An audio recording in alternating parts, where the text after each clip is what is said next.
tu Baba, nimeona ni rehema zako tu Baba, nimetambua ni huruma zako tu Baba.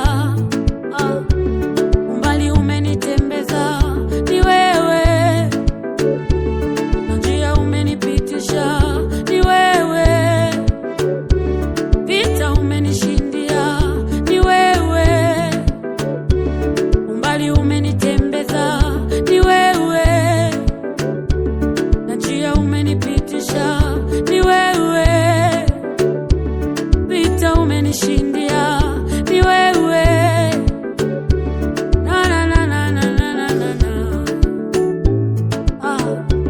Nimekuja na neno moja, ni asante. Nimekuja kwa shukurani Baba, asante. Sina kingine mimi Baba, ni asante. Nimekuja Baba kwako, ni asante.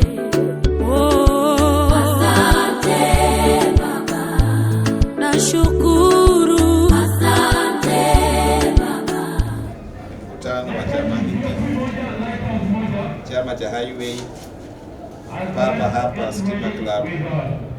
Kwa hivyo bila kupoteza muda, nitamkaribisha ndugu Nicholas Obado, and I believe kila mtu ako na kalamu, one of you na two of you, kuna secretaries hapo wanaweza kusaidia to make sure notes, kwa sababu tuko na vitabu.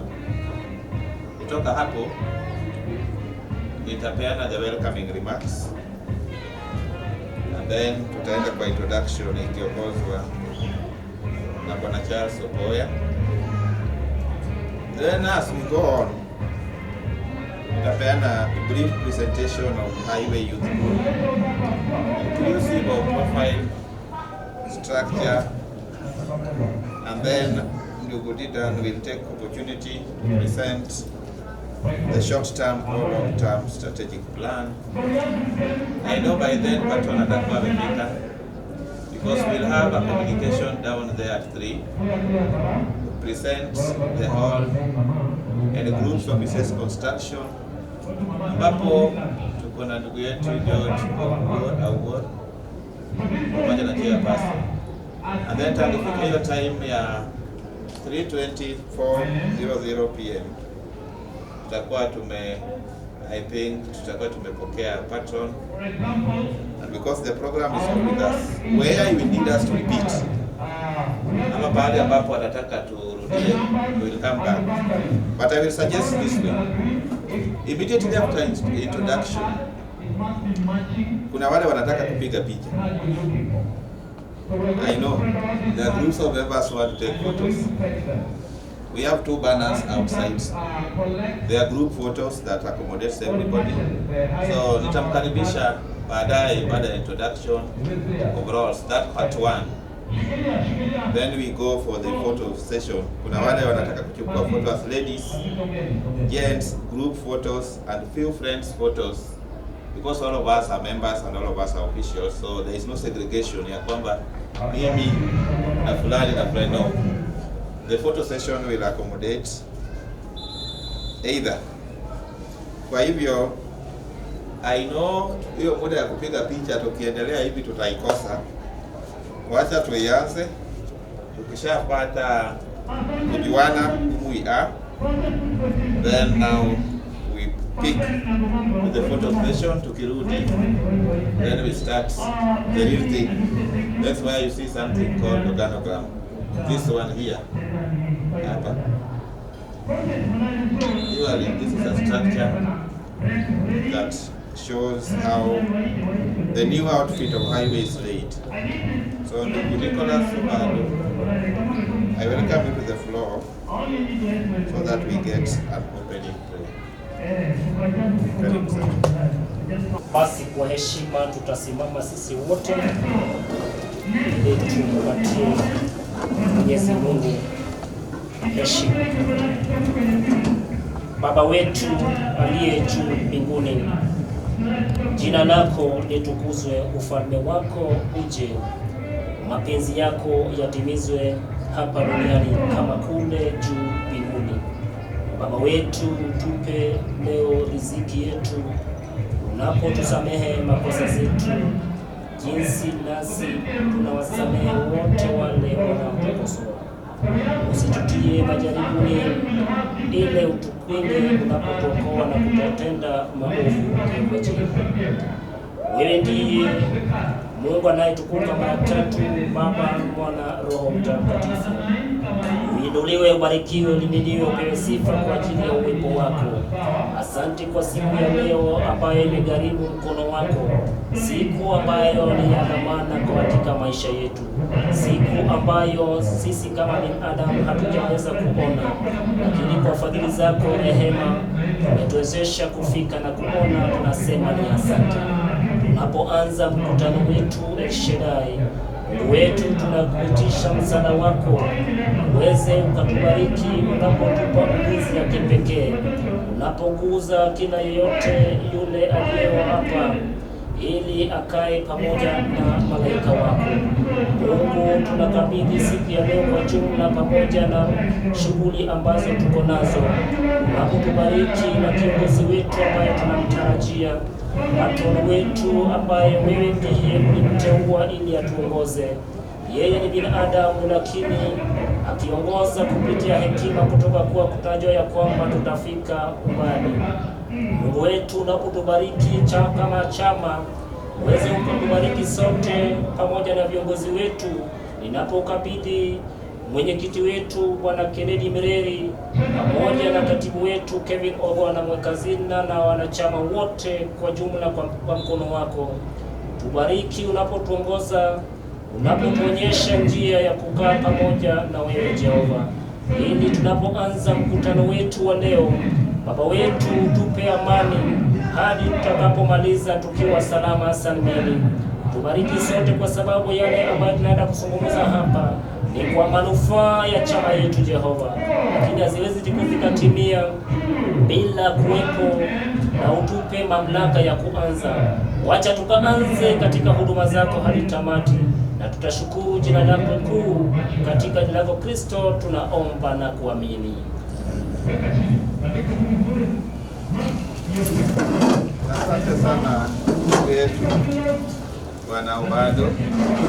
Natumai ya kwamba ombi hilo ni ombi ambalo linatoka kwenye kikao ama makao makuu ya Mwenyezi Mungu.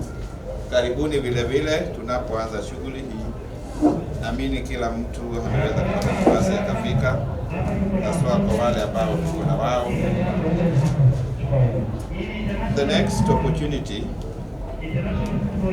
tunapeana kwa ndugu yetu Bwana Charles Opoya aweze kuongoza idara ya sisi kujuana, kwa sababu wengine wanashtuka wanasema kumbe wewe pia uko hapa. So it is good that we know one another. I requested you that let us know our roles also, ili tujue na tufahamu ya kwamba when I see my brother Idan Wanga, there is a role that he has. That's all. Kutoka hapo kijua kiongozi mwenzako ambaye ofisi hii ilikaa chini na kuipatia mamlaka ya kuongoza. So ndugu Charles, karibu. Once we are all through with this, including our good brother ambaye mpiga picha wetu, basi we will communicate the other action. I think tutampatia nafasi so that he can plan or he can tell us how he wants us to arrange ourselves as we begin the photo session. Yeye hiyo sasa idara yake, akisha communicate then we will move to that. I know past those, when we come back already we will be almost at the age of welcoming the group's patron. Kwa hivyo karibu sana ndugu Charles. Tukiendelea na introduction, pengine wakati wageni wetu watafika, it may require us again to do reintroduction.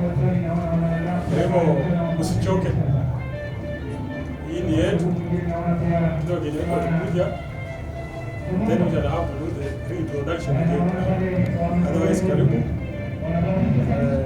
majina, nafasi yako na county.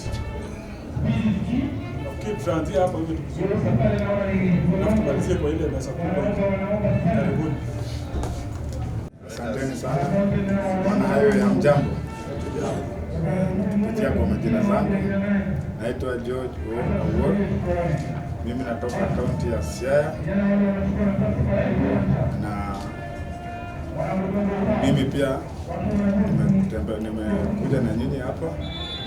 Najua wengi wenu wananijua, wengi ni marafiki zangu, wengi pia nafanya nao biashara nyingi. Pengine mnastuka, mbona Owuor ako hapa? Owuor ni bwana Ayuadita Achieng, ambaye ni member wenu, ambaye huwa ana attend meetings zenu. Mimi huwa sikuje kwa meeting, lakini niko hapa kwa manufaa ya Highway Group wote, na mimi pia binafsi, mimi ni member sababu bibi yangu pia ni member, lakini member ambaye huwa attend meeting. Kwa hivyo ukiniona hapa usistuke kama mimi labda mimi ni adui. Mimi niko hapa kwa manufaa ya Highway Group kama rafiki yenu, kama mtu anasimamia ujenzi wenu. Asanteni sana kwa hiyo machache.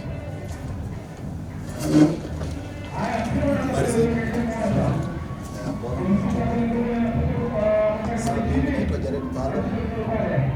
Mimi ni deputy organizer. Natoka Committe County.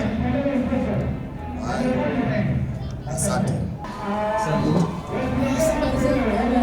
Salama. Jina naitwa Committe. Natoka upande wa Kisumu County. Nafanya part ya security tight. Good afternoon, everyone. Good afternoon. I'm Committe Okiri, mzaliwa Nyakach, Kisumu County. Chair lady at table banking, ama sako kipenda. Habari zenu wanahayo. Salama. Majina naitwa Nerea from Kisumu County, Vice Treasurer. Habari zenu wanahayo. Salama. Jina ni Silvanus Ndenya kutoka Siaya County, Sam County. Bwana sifiwe. Amen. Kila mtu anajua hapa. Mimi naitwa Niko Nyakokono kutoka Kisumu County, organizer. Sisi wanachama Salama. majina naitwa Design from county treasurer. Good afternoon, dear viewers. My name is Millicent Atieno from Siaya County. I'm a committee representative. Habari zenu members? Salama. Mimi naitwa Josephine Atieno Uma.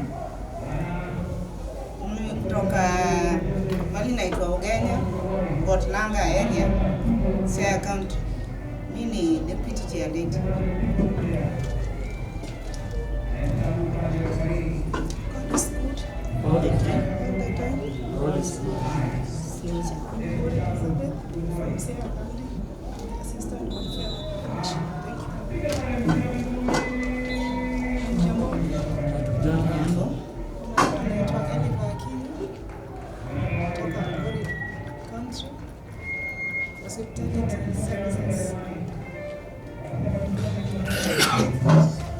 God is good All the time. all the time. God is good. I'm Rhoda Achieng Owino, Homa Bay County, Secretary Sako. Habari zenu. Salama. Ni Pamela Opoto kutoka Siaya County. Head of Welfare and Partnership.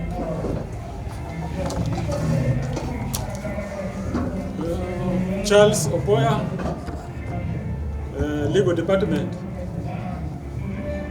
kutoka Siaya County. Habari ya mchana wenzangu. Salama.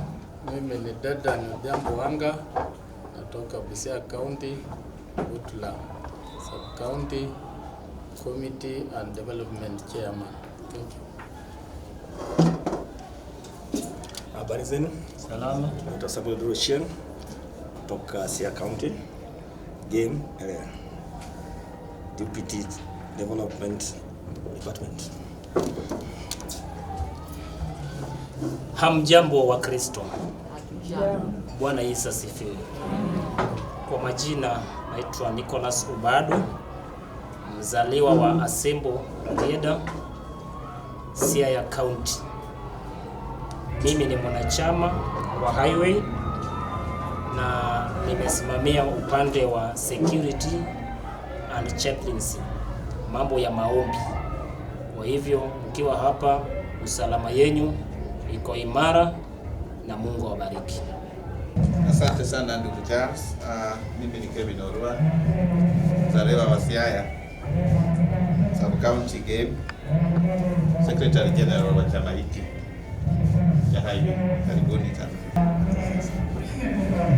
Karibuni wanachama. Kwa majina bado ni Josiah Otieno from Homa Bay County, Senior Treasurer Aija.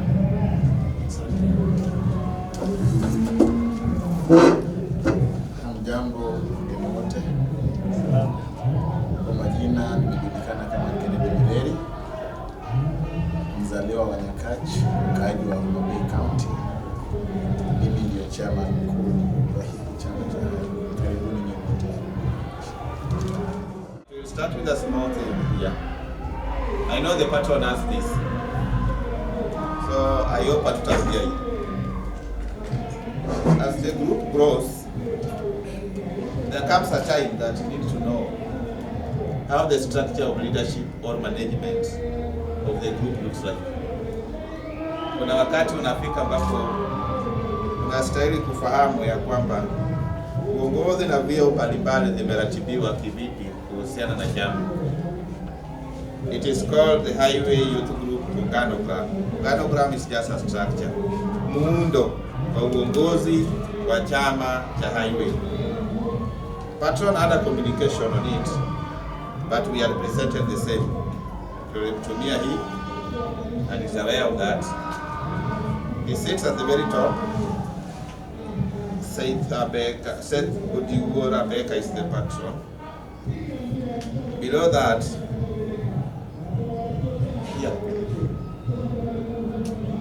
the committee is the decision-making arm, ama kile kipenge ama kitengo maalum ya kutoa maamuzi muhimu ya chama hiki, and which includes all of us. So we all fall there. For a critical decision, we sit together to make a decision, and that is why it falls immediately after the patron's position. Kabla tujaingia kwa the other posts, the post that is all held now by Charles Opoya, we'll advise you whether we are in order in what we are doing, ama we are out of order. Atatusaidia kujua tumekiuka sheria ama tujakiuka sheria. That is the legal service department. Very good department with an organization. Jina jingine linaita mwanasheria mkuu. And then now we have these key positions. We can tell whom the chairperson is and the deputy chairperson. You know their names. The senior treasurer sits here with the vice treasurer alongside him. The organizing secretary sits here. The senior organizing position is here. And the deputy organizing secretary operations, I think that is the post that Jared Palo holds. They sit here. A very senior position that has been upgraded is the security, head of security and chaplaincy services. Ndugu Nicholas Ubado, nguvu ya ofisi yake imeongezeka na amepewa naibu by the units. They will produce reports, protect us and also lead upande wa neno la Mungu. We have advised and requested that he can give us a timetable of what or who is to pray next, and if possible, hata yule atatuongoza kwa choir, we should have that person before we pray. Prayer is the key, and and therefore that is very important. The Secretary General sits here and also has another arm of the representatives. Under the Secretary, there are a number of things here. And anybody who assumes this seat, when I leave it, when the right time comes, must know that has the Deputy Secretary General. Under it, we also have the Partnership and Welfare Department. I know that is why most of us are. Savings, Loans, Stable Banking Department. Groups Development Projects Department. And also with an extension of Hospitality Services, Members Representative, Events Management, and Groups Product Sales Management. That is now all grouped under the development account of this group. After that dot, the number goes to about 20. You are 16 number with the exclusion of 1 or 2 or 61. So we draw your members management to 20 so that each member can at least lead 2 people. And then we have our members. If we divide this, you have 20 leaders. So each leader is given watu wangapi? Wawili to lead. If you multiply that 20 times 2, the other members should be 40. So you have a total of 60. So all of us have a responsibility, and that is why I agree with the chairman that wacheni tushikane mikono. We have the community that is led with my able friend here, Bwana George Awuor ID, indeed. Let us respect the community. Let us respect one another. This is your group. Mimi niko hapa kwa muda. Chairman yu hapa kwa muda, treasurer yu hapa kwa muda. We are developing a system that we don't want to witness situations of chaotic elections.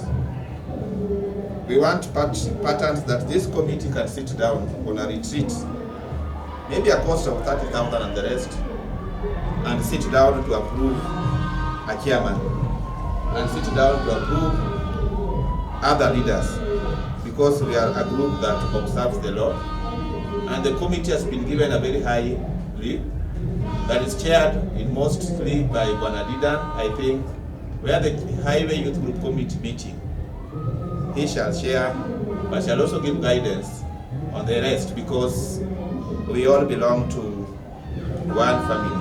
So in that respect, that is the structure. Know where you fall, where you don't understand. Ujui nini nafanya hapo, lakini umejipata tu, ni kawaida kujipata. Ask, what is my role? Operations, mostly there can be requests in operations, like kusaidiana na biti, kubeba. Let us help as leaders first, because members wengine wako na haraka kwenda. So I will request that as we play this role, know who your boss is, and respect the boss either. The boss will also respect you. We have the senior treasurer that heads all the accounts. Kama kuna mtu unafaa uwe rafiki yake, ni mtu wa pesa. Kuna wadhaumana jamani. Ndio kama mimi ndio uona hiyo kitu. Maybe we are going to kama kuna mtu ambaye ufai kukosana, mimi kukosana na mimi ni kawaida, lakini mtu wa pesa, si mnaelewa kile ninasema? Unaweza umana. Na ukifika pale waambiwe no, utaanza kulia roho na sauti. Hiyo ni idara ya Josiah and Nerea. So when they say no, I can't change that decision. So please, with due respect, know who is who. The chairman we have, and mostly because I am in operations, we coordinate. Hata kama chairman ayuko, we coordinate with the deputy chairperson, so that we ensure that we deliver as per the group's agenda. Time is moving very fast, ladies and gentlemen. Hakuna muda ingine, ndio tumeanza safari. And I tell you, we are going to go places if we work together. Nothing is impossible. I did not know that one day we'll even sit here. But today we sat here. I did not know that we can also engage in systems that can help us know that this is a new formation of this group. And therefore, let us sell the good policy. Help the welfare and partnerships department to sell our welfare. Let us sell that item. It is very, very important. Mapendeleo in leadership is null and void. All leaders are equal. Kwa hivyo, in the long run, I think with the members representative, we reduce to 1. because of the other commitments, we could not collaborate, Monica, and we brought in Millicent Atieno. So Millicent Atieno, I think she understands what most of us do, and therefore will offer guidance accordingly. Lastly, I also want to confirm that maybe by 3, because the patron has told me that he's on his way coming, but we'll also have other guests from the Robi Search. Robi Search was contracted kutufanyia system management.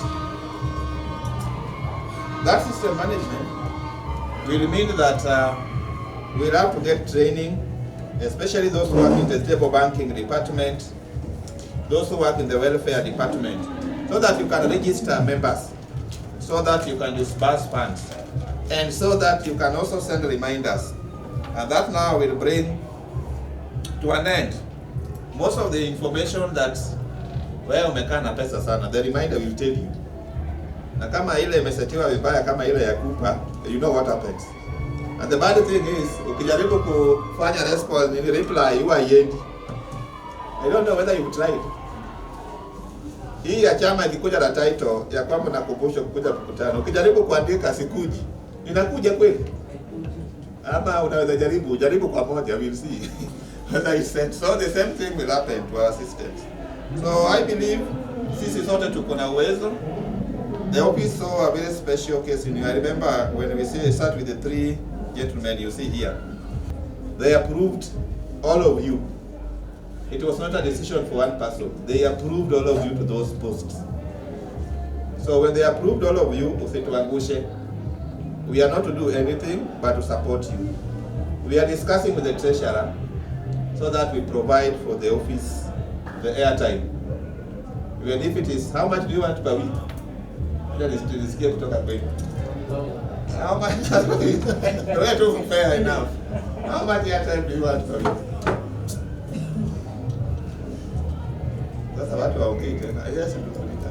100 per week, 100. Yes. Members ni hivyo. So if you are 22, that is 2,200, si ndio? Na mtalipa afya na attendance. Sasa tukiangalia list yenu nyinyi ndio mtalipa. So ensure mtu wa pesa akisema itatolewa, nitapeleka ombi lenu kwake. That beginning next month on 6th, all of you should have airtime. We are not going to discriminate. I've just thought that to avoid this session, nitamuomba kama atanikubalia. We give you airtime every week so that you be able to coordinate.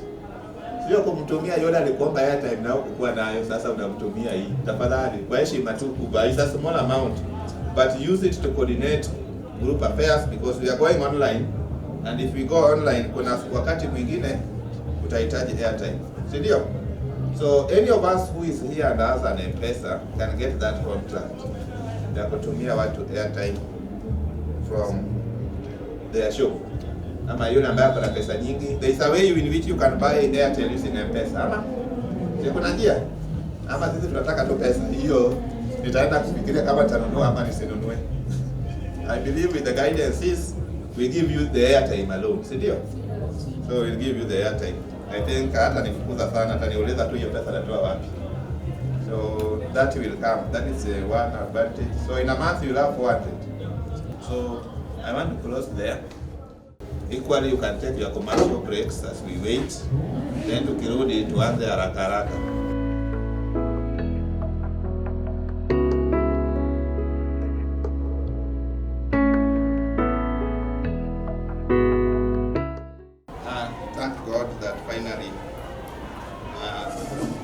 Group's patron has made it to this place. I know he's very busy, and therefore we appreciate his sacrifice to ensure that he joins us today. Just as communicated before, we will do the introduction again so that he gets to know most of us. The other time we only had 7 from us. This time around we presented the entire group's management for this occasion. So as usual, as we had started, I think Ndugu Charles Okoya, again, as we start from where we are, myself, I'm Kevin Olwan, the Secretary General for this group for a period of time, and also a founder, partially the team that formed this group. So again, from there, we are going to get from your end, let the patron know you by names, just a brief one, so that we don't take much time on introduction. And then straight away we'll move to the other activities, because the patron has been given some minutes to communicate or to talk, and then we'll set for a tea break. But again, he has informed me that he's very busy, and therefore we'll have to rearrange so that we accommodate him as well as the other activities. So, Ndugu Charles Karibu, we'll just have an introduction, I think, even not from Charles' perspective, but we can start introducing ourselves from this end, just around like that up to here, and then we will finalize with the two seniors next to me. We proceed to the other activities. Karibu sana. Hamjambo wanachama. Good evening, Mr. Patron. Okay, asante sana. Kwa majina ni Nicholas Obado, mzaliwa wa Rarieda Sub County kule Asimbo. Mimi ni mwanachama wa Highway na nimesimamia upande wa security na chaplaincy. So karibu sana bwana Patron. Asante. Jina ni Samuel Ruchia kutoka Siaya County, North Game location. Mimi ni mwanachama tena ni deputy development. Asante. Good afternoon, members. Good afternoon to our dear patron. My name is Eldan Ojamboanga. I come from Siaya County. I'm the committee chair and development. Thank you. To members and our patron, good afternoon. Charles Okoya from Siaya County, Legal Department.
Our visitor, good afternoon.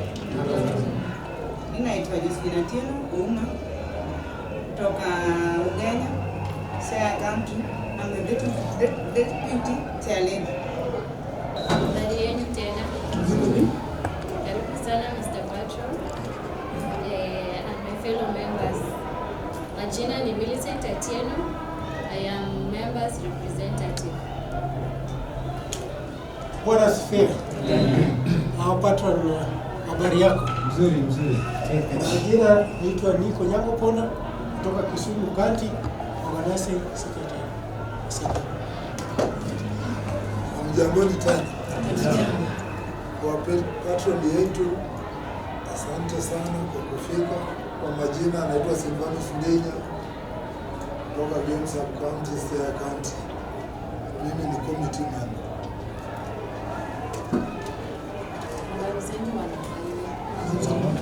Karibu sana bwana patron.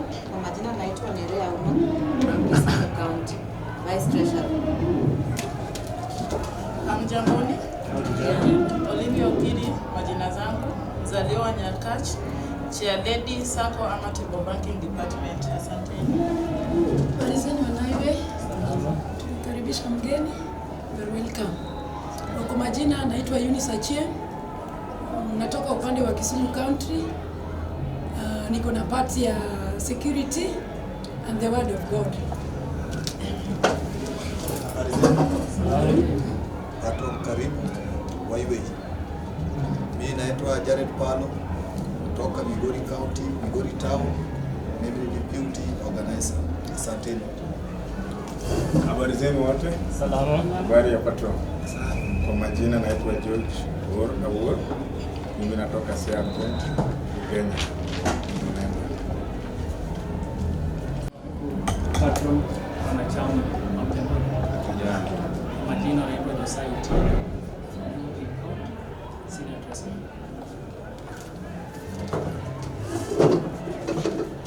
Hamjambo. Hatujambo. Karibu sana mgeni wetu Bwana Patron. Kwa majina nimejulikana kama Kennedy Mvere, mzaliwa Nyakach, mkaji wa Homa Bay hapo Ugis. Mimi ndio chairman wa hiki chama. Karibu sana. Thank you so much, ladies and gentlemen. It's a great honor to speak before the patron today. Apart from the other assignments that we have, let me welcome him again on behalf of this group. Because he has a structure, I know he has a structure of this group of management. Maybe in his communication, akipata nafasi, he will say one or two. But now, for now, I don't believe that there is a necessity as we proceed. We do not go back to where we are on the profile, because most of our profile, this information is there, is provided. We provided the most, maybe soft copy and hard copy. I will request that before we allow the communication from the patron, we had been guided on a number of aspects. One, we had plans as a group, and as a group also, we need to be guided. I think with our eco patron that sits with us today, is somebody who is well versed in the terms of development and strategic management. With that capacity, we had formulated something that will be briefed, and then I know the person who will take to the platform, Bwana Didan Wanda. The short draft report that ECO should be as short as possible. Don't go much into details. We should just have maybe the short form of what is there, the overview of what is there, and then again from there we have something, because we are having a planned event management, the fundraising event that is coming up, and I think the patron will speak to it, and then I think that will bring us down to the way forward as a group. So as we narrow down on these activities, I will request that there's one that was drafted here. This was drafted by one of us. So patron, this is something that one of us drafted. We will share the soft copy of it. So as I welcome Ndugu Didan, he can give us copies of this, and then we pass it, verify. It's a one-page document, I think so, 2 pages. So that Didan akipitia kiharaka, we get to know, because we try to coordinate, and this is like a 10-year plan. So with him, he has mentioned a number of things. We've gone through it. We'll hear the view, because it has a few items here and there. It's not a very long one, and the financials down here. So this is something that I believe we can build on it as we grow. And therefore, Ndugu Didan, welcome. I think you can give us the soft copy, so that as you go through, the hard copy, sorry, the patron can also have a view. Because sometimes it's doing something here, so we're not maybe exposing for this. And for anybody who is able to see, that is the strategic plan. Karibu sana. With our patron's request, permission, rather, I request to present you the group's strategic plan running from 2025, because the financial year runs from January to December. So we have based that our plan with that. I won't go through the introduction, because it's known to most of us. I'll move straight to what I propose we do. So I'll go through very fast because of time. I go to page number 2 of the document, where it is written, as per the group's motto of start small and think big. We identified 3 areas in which we wish to venture into in terms of economic activities. The 4 are transport sector, agriculture, supply or tendering, then finally real estate. The 4 are categorized into 3, long-term and short-term. Under long-term, we have transport, agriculture, and tendering. Then the final one is real estate. Now, as I mentioned earlier, our financial year starts from January to December. So, I propose that come next year, we want to start off by transportation or venture into transportation services. I propose that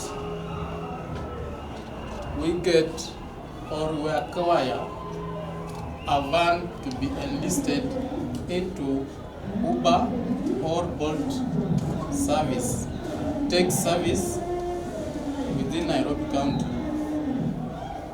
Then how do we raise the required money amount, which is 1.6 for a 600cc van?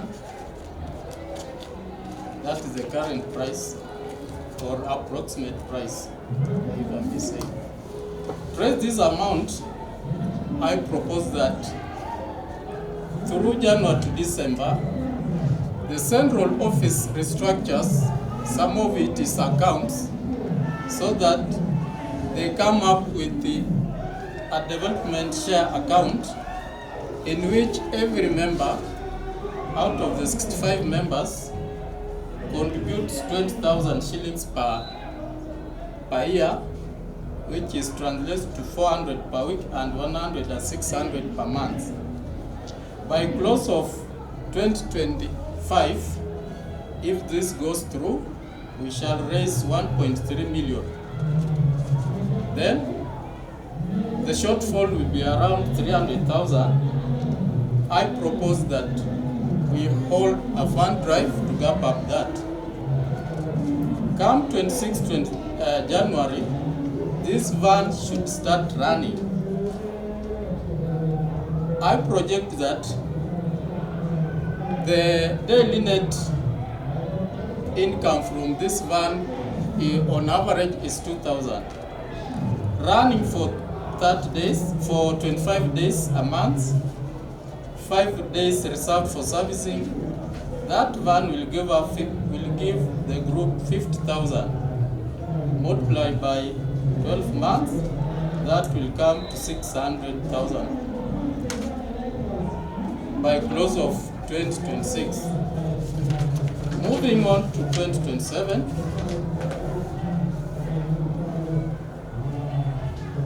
from that projection, that van will still give us 600,000. Then the annual member development share contribution will give us another 1.3 million. Together, as we end the year 2027, we shall have 3.8 million. Heading to year 2028, I propose that we get a 14-seater van. Then introduce some farming, sugarcane farming, then livestock keeping, but to be precise, beef cattle rearing. Then introduce, if we can create some tenders to supply items in colleges, universities, or other institutions. Now, we shall be having 3.8 million. Out of this 3.8 million, I propose that the 14-seater van will take 2.8 million on average. Then I propose we get a 5-acre land at 70,000. This 70,000 I'll break down. This is based on the current market, because to lease 1 acre is 35,000. Then the company gives you the seeds at 25,000. You plow at 4,000, harrow at 2,000, plant at 3,000, first, second, and third weeding at 3,500. Then we need some more fertilizer, DAP, 1 bag, urea 1 bag at 500,000 each. So approximately it comes to around 70,000 together with the other logistics. So that is for year 2028. During that, the start of year 2028, all groups projects as listed above will be up and running. Projection income as close of 2028 shall be the income from, let me get the breakdown from the van, the 14-seater van. On average, a 14-seater van should give you a net profit of 5,000 per day. That is translates to 1.5 million for 12 months.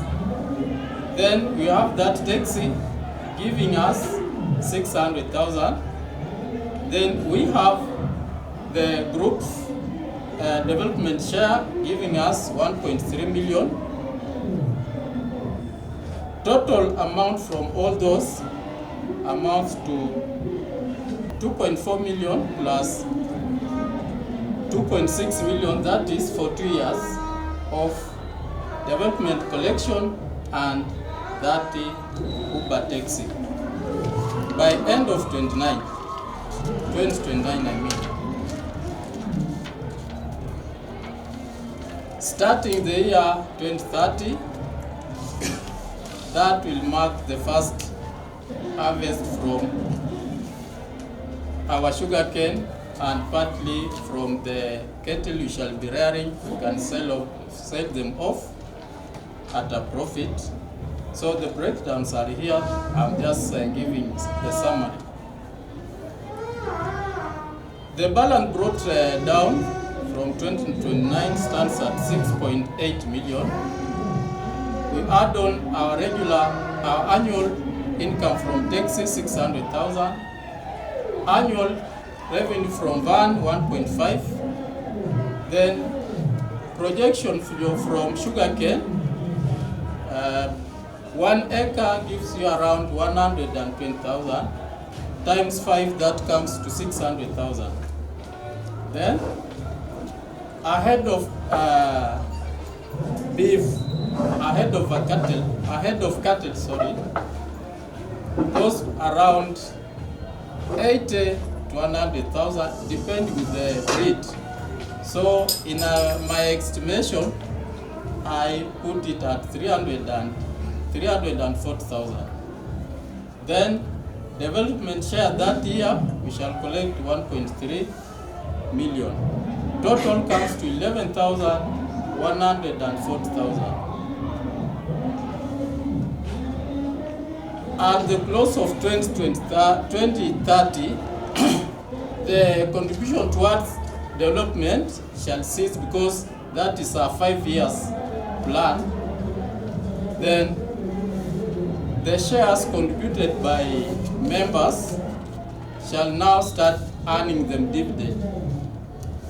The projection is by 2030, every member should have roughly 100,000 shares.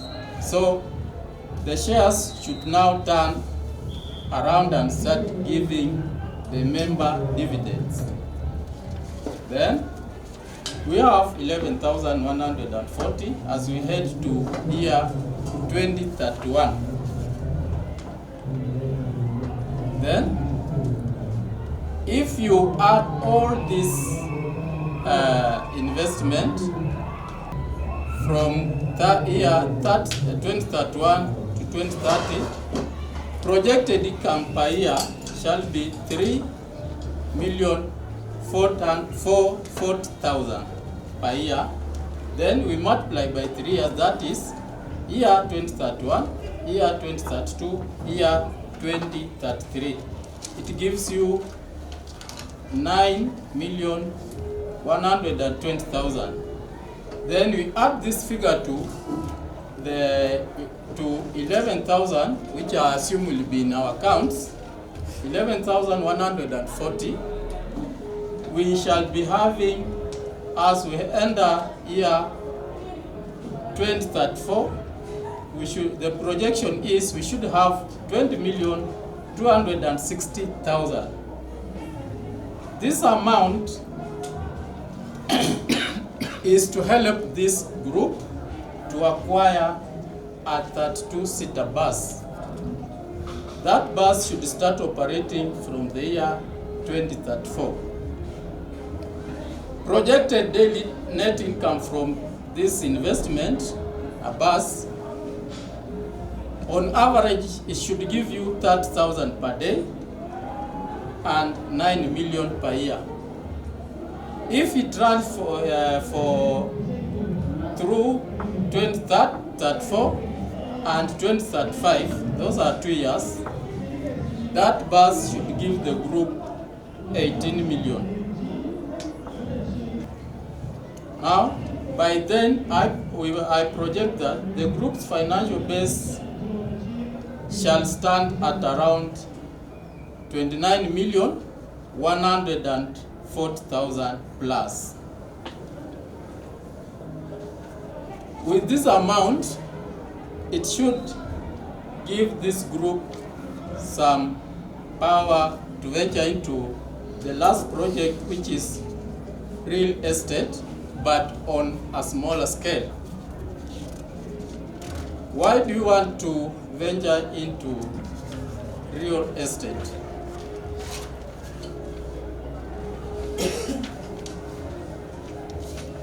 We wish to venture into real estate as a final product for this group because of one reason.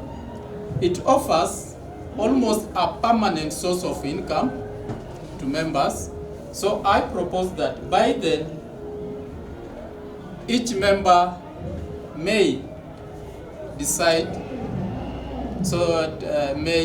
whether to be constructed for a structure that generates income or a property is bought for the member, but at least a permanent property that will help that member, because as we move on, some of us by then shall be aged enough, so we may not be able to hustle around, so we just need somebody. Somewhere we go and plug something, we buy medicine, such like thing. So in summary, although this document is not final, we live in a dynamic world. Changes might crop up, but I believe we should be able to adapt to any change that comes along our way. Thank you very much. Thank you very much, Manadida Nwanga. Walisema palipo na wazee paridiki badala. So as a group, if we also blend our membership with wazee, we know the wisdom they have. So asante sana kwa hekima, that was a draft. Thank you for speaking to that. I think there is a new face in the house. Just for confirmation, I will request the new personnel that has come, just to share maybe slightly about himself, and then I will proceed as we also look at the time. Welcome, Mr. Robert. Good afternoon, everyone. Good afternoon. Good afternoon once more. Good afternoon. Yes, I'm Robert Manyala. We are here with my colleague is just about to get in, just down here. We are two of us from Robi Search Limited, the company that is helping you to become digitally fit in terms of everything that you will be going on with. So thank you so much. I'm happy to be part of you. Asanteni sana.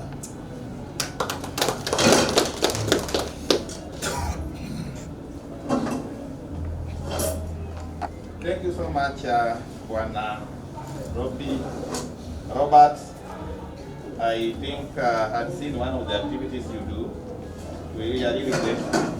He's developing the digital platform for this group, and it's going to be a better thing. So the patron is here, and I told him that with me I don't know how to lie so much.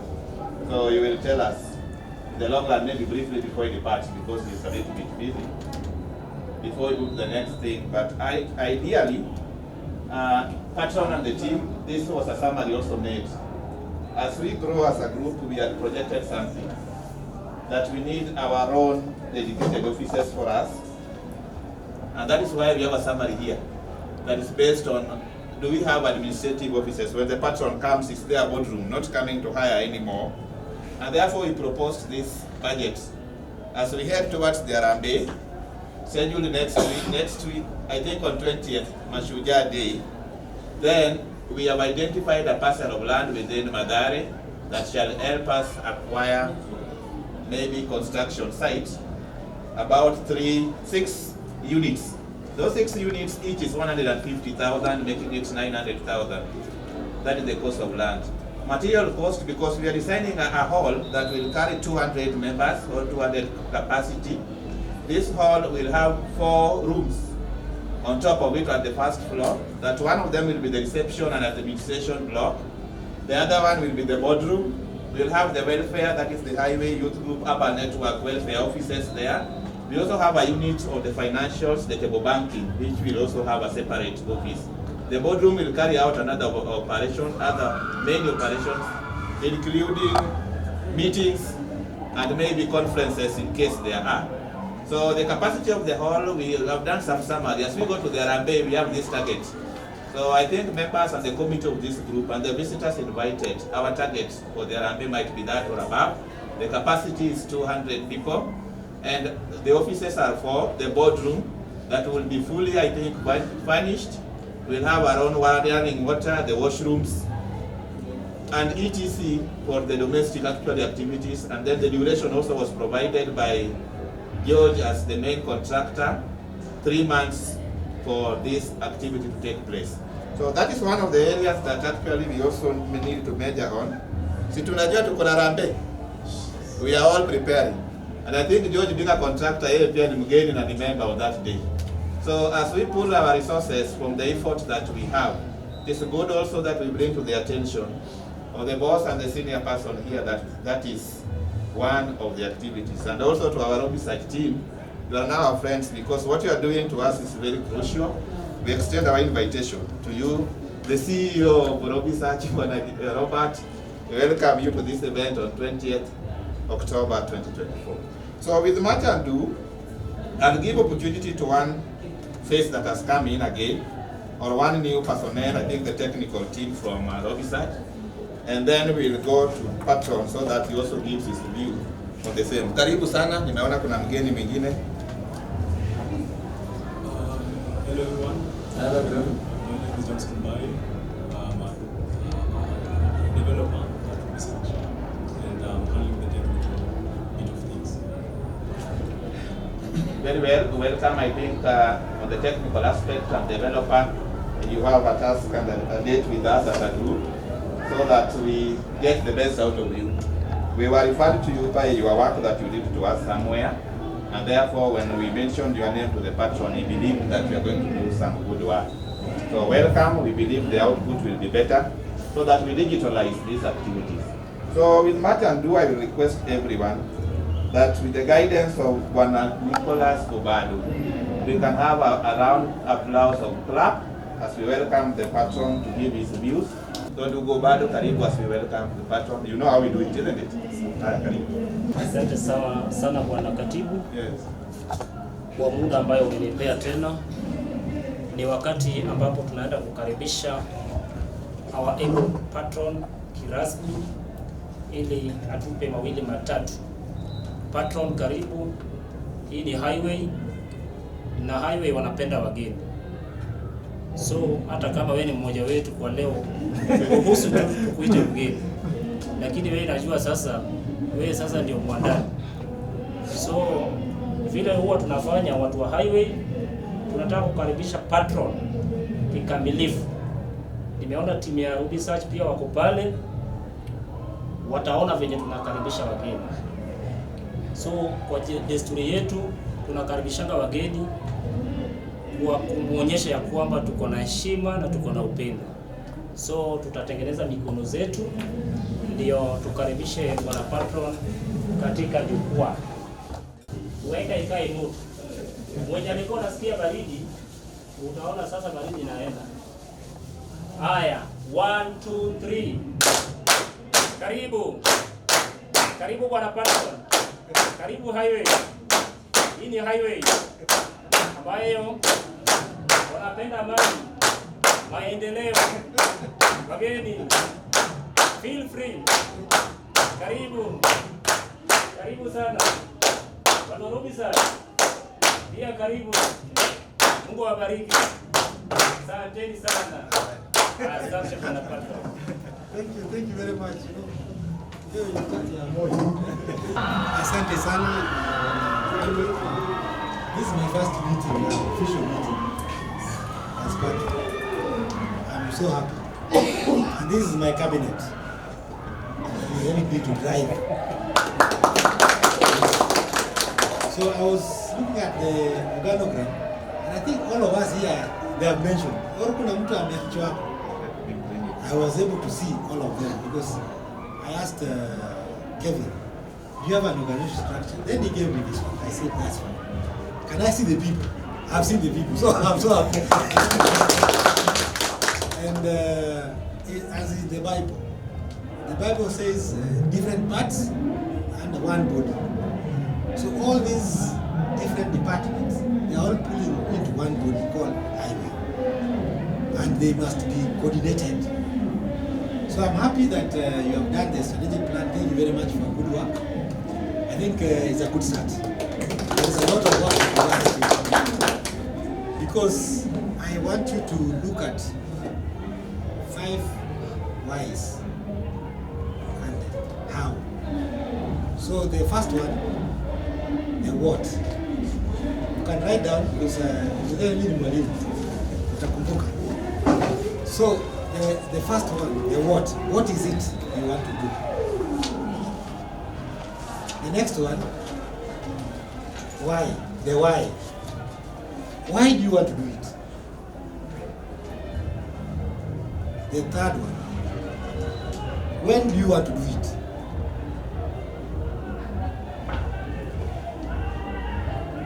The other why is what resources are required. You need resources to do these things. And how are you going to do it? So those are the 5 whys and 1 H. How? So I want you to look at that strategic plan and see if you have answered all that. If there's anything that has been left, then we need to go back and review and add it. But largely, I think as Anga was presenting, I see a number of answers were given. What you want to do, you know what you want to do. When you want to do it, you also know. I think he was even mentioning some dates. The resources required to deliver, he has also mentioned some of them. But I think when you now look at it deeply, you can see, is this the only resource, the only way route? So there could be other routes. So you look at what are the possible routes, because you, as a good organization, you can only rely on one channel. You must have different channels. You know, the Kikuyus, they say a lake does not fit with, they don't fill with one river. And it's true actually, if you look at Lake Victoria, where's angalia inajana na nini moja? Is it one river only? No. There are many rivers. So even us, these resources we need to look for are there other ways in which you can get the resources? I think as a team we need to look at it.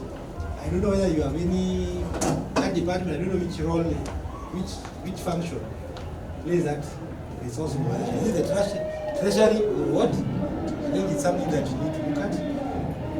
The other thing I wanted to see is priority. You know, you can have so many things, but you have to prioritize. You know, priority, you rank them and see which one will be number one, which will be number two, which will be number three. I think in terms of the ranking, from what I saw in the presentation, the last in the rank is real estate. And the reasons that you have given. And the first one is the Uber. The Uber was the first one. And you have a reasons why you have it as the first one. Because he gave it as an opportunity to give his more resources to move down. I think you've talked about cattle rearing. You've also talked about tendering, yeah? Yeah. Yes. Yeah. So I saw there's a priority that you have come. But you know you can chew bubblegum and still talk. Huh? That means you can do two things at the same time. It's only the ladies who can do multitasking. But men, I think my first lady was asking, are there ladies? Angekuja hapa angewaona. Yeah? So the ladies, they can do many things. I think God has given them. Me, I was given a test. I was with a little girl, the one you saw that day, to take care. And I was also Chemutari exam. No, you're there. You know, I was considered the baby, and the nyayo was burning. You know, while her, she's able to handle almost three things at the same time. So we need to think of also, as we look at it, can we run this thing concurrently without burden? You know, you plan. That's why you need to plan well. Because I'm seeing now the county government, the devolution has taken a lot of things to the counties. So resources are back in the counties. How can we have a strategy to engage with the county? In fact, in my small town there, it's called Kiviru. As you drive, there's now this tarmac from Oyugis to Kindu. So the land there has become too expensive to buy. But you can buy land and have rentals. And I realized that building in the village is cheaper than building in Nairobi. And you'll get rental houses for teachers. There are a lot of schools around there, teachers who are looking for. And you get your little income. So with what 1 point, because you don't build a very expensive, say Gorofa, this is an elite.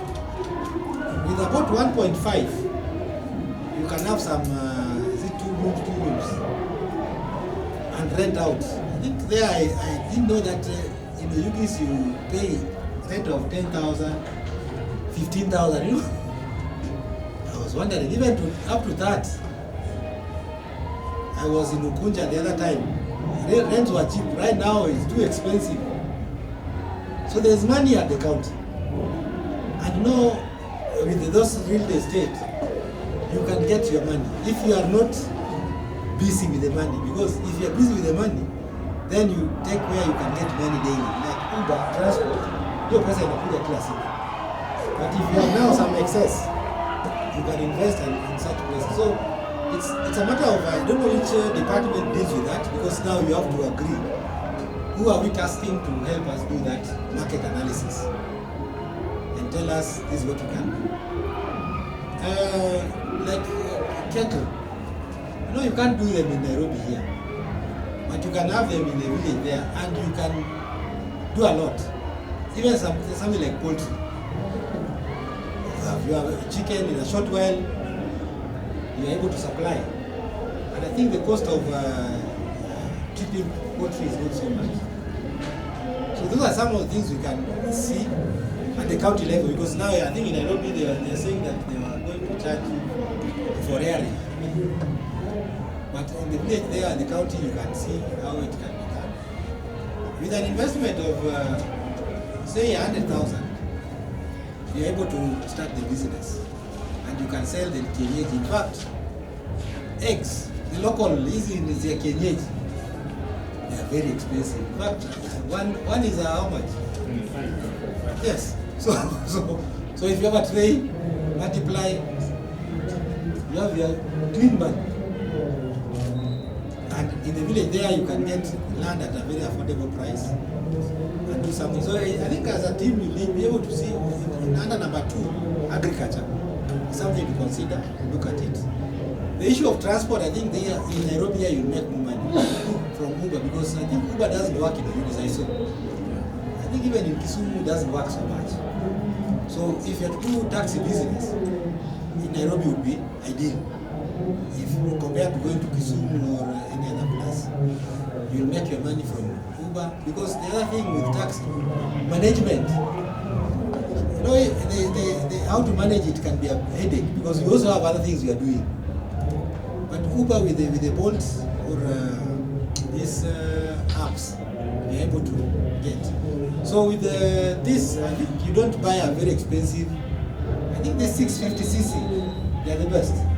So you have one, you start, then the other one will buy another one, and you grow. So I think it's a good idea that you have, and I give it a tip. That's a quick win, that you can run it quickly. And now with the issue of digitized system that Research is bringing, it will be even very easy to monitor how these things work, because the system they have is able to integrate with other systems. So I'm happy that we are on the right track. The other thing now for management, you need to have what you call indicators. How do you know that you are making progress? So you need to bring them here. No, you can plan, but you cannot know that you're on the right track. But there's something that helps you to know that you're on the right track. They're called indicators. And you can see, like the vehicle. If you want to see the fuel is going down, you go to an indicator. Which indicator is it? The fuel gauge, right? Yeah. You can see. If it is going down, then you have to put again, refuel it again. So for you, this strategic plan, how will you know that you're on the right track? Whenever you're getting? I'm getting it, sir. Yeah, so we have something called indicators. And you have a work plan showing that on such a day, we'll be starting this, we'll be doing this. So you need to have that plan. Work plan, break it now into weekly plans, monthly plans, annual plans, up to the 5-year, 10-year plan that you have. So that is something that you need to improve on this strategic plan. Largely it is quite okay. I am happy that already Kevin has helped us to look at the budget. Sorry that I am taking you fast, because I have to deal with some emergency. You will allow me, but I think we will be able to revisit them again. So this is what we want to work on, and I think this is very affordable. The good thing, we have our person here, George, so it will be very easy. But if it was not here, you know, you'll be paying an arm and a leg to do it. Already you have identified the land, so our 1 foot is already inside. So what we are lacking is only the resources. Now the 3.54 is what we are looking for now. Urgently by 20th, we should be able to have it. The question I would want to ask, do we have a plan for that activity? Because 20th is 20 days from now, because tomorrow is 30th. Up to 20th, so working backwards. Have you mapped who will come and what they bring? You know, you can predict, you can see the success of 20th from today. I was telling people that you can see their success, the way you have strategized. So who are we bringing? What are they bringing? Then you know that we'll be able to either surpass or fall short of the target. I think if time would allow, we would really sit down. But I think maybe as my cabinet, you know, these are people I rely on. Think through it, share with me. By tomorrow, we plan around. If there is any gap, we see how to fix it. It's not a very expensive budget. It is a budget that we can accommodate. And we run it. So that's what I would say on the Arambe. Kevin, I'm sure you will be able to feed me back this item. I think The other thing that I was to talk about is I think the way forward. Some of them have just been talking also, saying this you can do. I am still also available to work with you, and I can tell you whether you are going to succeed on 20th or not. How will I know? I look at the indicators. Those indicators will tell me this is we are on the right track. Where we are not on the right track, we rectify. We get it. So we must have a list of guess. Know how much we spend for the advertisements or arranging for the exercise. Yeah. So that we are able to make it successful. We should not really use so much. No, you should not use so much to get less. You should use less to get much. But I've seen some people, they use so much to get less. You should use less to get much. So as a committee, as we look at it, let's be modest with the budget. So that we don't, this will solve a lot of problems. Because now, at such a meeting, we'll have it there. We'll not hire here. Still, other people can also hire it if they want to use space, right? And we will be able to charge them something. That is income to the highways, isn't it? So let's think of that way. The last thing I wanted to comment was, in the organization structure, there are things to talk about membership. Members down there. So we represent that constituency. Do you have a target for membership, guys? Or is it exclusive members here? Someone was talking about his members. Who was that? Yes, Millicent, you are. So how do we increase and what products do we have for the members? So that we can be above our competitors. Yeah? Know how the successful people have done. They have learned from their competitors and they have added a little more and they are better than them. So who are our competitors? You need to look at it in your assessment of the environment. Yeah? Then the other activities, the strategic plan should be all inclusive. You should also have membership activities so that the members are also encouraged. What activities do you talk about when you talk about spiritual nourishment? Are there events that you have arranged? Maybe annual events? You know, as a highway, you need to organize some events where we just meet and take stock. How has the year been? What do you plan for next year? So in your plan, you need to also have that activity. And even if you need to charge, you need to already provide a budget for it. I am happy you have Kevin here. No organization can survive without a budget. Even at your home. You know, I also teach people. Wengine hawana budget kwa nyumba yao. But when highway, they should have budgets. Because when you have a budget, you can now plan. This my budget maybe is 1 million.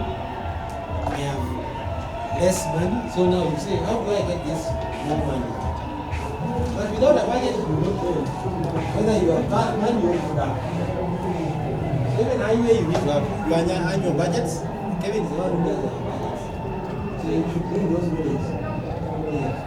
So that we know our budget. I am happy that Wanga, you had already posted the study plan. How much will come from this? So let's do that also.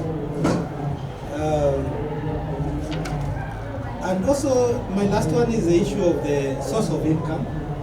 I think the sale of branded pens, water, these other items, you need to have a certain figure, target of it. The way you did for agriculture, you know you already given a slide for agriculture. For transport, you have given a for. So even for these other ones, the small activities, what is our target? If we are recruiting other members to join us, what is our target? So we look at that. That will help us going forward. I think those are the quick comments I wanted to make, but I'm really happy with the progress. I am so excited to be the patron, and I want to be a patron who adds value. Where you are, I need to use that at another level. I don't want to leave you where all was off. You know, unajua kuna wengine wanakuja Well, you are better. You are worse off. But I want you to be at another level. And I have my team here. Like that. I'm not going to look for someone from outside. No. These are my people who will work with, and I give you my assurance that we will drive it together. We pray for one another, and God will see us through. When I think upon your goodness and your faithfulness each day, I'm convinced it's not because I am worthy. Thank you very much, members. I love you all. I miss you. Let's give it a dash. We would love to be with you, but just know in spirit we are together. What shall I say unto the Lord? All I have to say is thank you, Lord. What shall I say unto my Father? It's all I have to say is thank you, Lord. Thank you, Lord. Thank you, Lord. See, all I have to say is thank you, Lord, for the breath in my lungs. Thank you, Lord, for the strength in my body. I thank you. You're a wonderful Father to me. Thank you. From the depths of my heart, all I have to say, what shall I say unto the Lord? All I have to say is thank you, Lord. Safaricom, many years ago, for you to get Airtel, the scratch card, you have to go to a shop somewhere, then you get the card so that you do whatever you used to do. When they decided to do automation, the revenue can get increasingly under, I think, 50 times whatever they used to get, simply because currently, or before, I had to go somewhere, sometimes to the shop, so you postpone the buying the scratch card, and that means a loss to them. And even you consider me wait until evening for me to call. Today, and that's why teachers will take like many months before they get their money, because the process of 3 years, you have to go to the poster upate pesa yako hapo. But sasa ikitoka, kila mtu anapata real time immediately, and now teachers can employ many people. So when you use technology, it means you are not limited. You can grow wherever you are, and the system can be working on your behalf. So they say sometimes that we could be as allowed to be set up. Sometimes when we want to do a project, you look at two things. Without this project, what are we losing? With this project, what are we gaining? So you need to know when now the system come on board, when we do for you and now an elegant looking website that you share the link with your friend and say, wow, I want to be part of this. Because you might not explain to me everything that you have. But when we now have a wonderful website where they can see, today we had a meeting with the patron, they can see kumbe ni kuna binadamu wapi, tunaambiwa una exist lakini you don't exist, and the same. So it becomes easy even to get more support on what, because somebody can check at their own time. I know there are even sponsors looking for people like you currently, but how do they get you? Kama umefunga mlango ni ngumu sana. So when you go technology way, now you can reach many people and many people can reach you. Even for people who do business, maybe among ourselves here, when you go technology way, it is the best way to go. Some of the few things system will do for you, though we are going to do a demo, is that we'll automate many process, like for example, getting your statement. Have I been paid? So that mtu asikwambie bado niko mahali niko visa, I cannot know. You can log in easily and get to know your statement. The system can remind you, hi Robert, you're supposed to do your payment by tomorrow, kindly pay. Before ninunue ile kaumena, at least nimerusha hii. Ndio sasa maybe our treasurer asiseme, nani ameanza ku default. So it will help us as much as possible, even to plan. Then again, it will help you follow up on the project. For example, if you put a budget, there's a place for capturing expenses. Can you show us how we used our money this year? So transparency will be very high. So those are some of the things why people do automation, and it's the right thing that you have done, and the right thing that you are doing currently. So we want to just go directly to show you basically what we have for you today. So ningekuwa kwa vile ningesema sit back, relax and concentrate. So thank you. Over to you Bwana Mike. Asante sana. Let's start. Mtanisamehe niko na homa, so I might not be very much audible, but I'll try. So the platform that we intend to roll out for you guys, it is a web-based platform. By web-based, we mean you only need a browser and a source of internet to access the platform and operate it. Now, because it is web-based, that means that you'll be able to access it from anywhere as long as you have a source of internet. So allow me to log in. We are logging into an offline one. Okay. So when you log in, we are not really going to do real-time posting. We're just going to explain things. This is what you need. So this one here, we call it the user dashboard. So the user dashboard is meant for use by the person at the office. Ule mtu umepatia the mandate ya run and manage the system. Okay? That person takes records for you guys. So that's what they'll be using. So when they log in, what they meet here, we have some shortcuts on it. From here they can quickly register a new member. They can open and view a member's file. They can create their list of to-do items or a to-do list. They can run what we call the loan calculator. The loan calculator is more of what we call a dry run. A member comes, they ask you, if I need a loan of 20,000, let's say an emergency loan of 20,000 for 3 months, how would my payments look like? So you don't need to post any data in the system, just need to do a dry run. Okay? Then the system will also give you a loan portfolio, basically all the loans that you have ever given out. Pending loans according to the system. These are loans that have been applied. We fed that application form into the system, but nothing has happened from there. So the loan is yet to be issued to the member. And then we have what we call the due list or the due loans report. The due loans report gives you a list of loans that are due for payment. Okay? It will be today, it will be this week, it will be this month. Then defaulted loans, these are loans whose entire repayment period has ended, but the member is still servicing the loan, or rather struggling to repay their loan. Income statement, other people call it a profit and loss statement. It is one and the same thing. So this one is used by the accounts team, okay?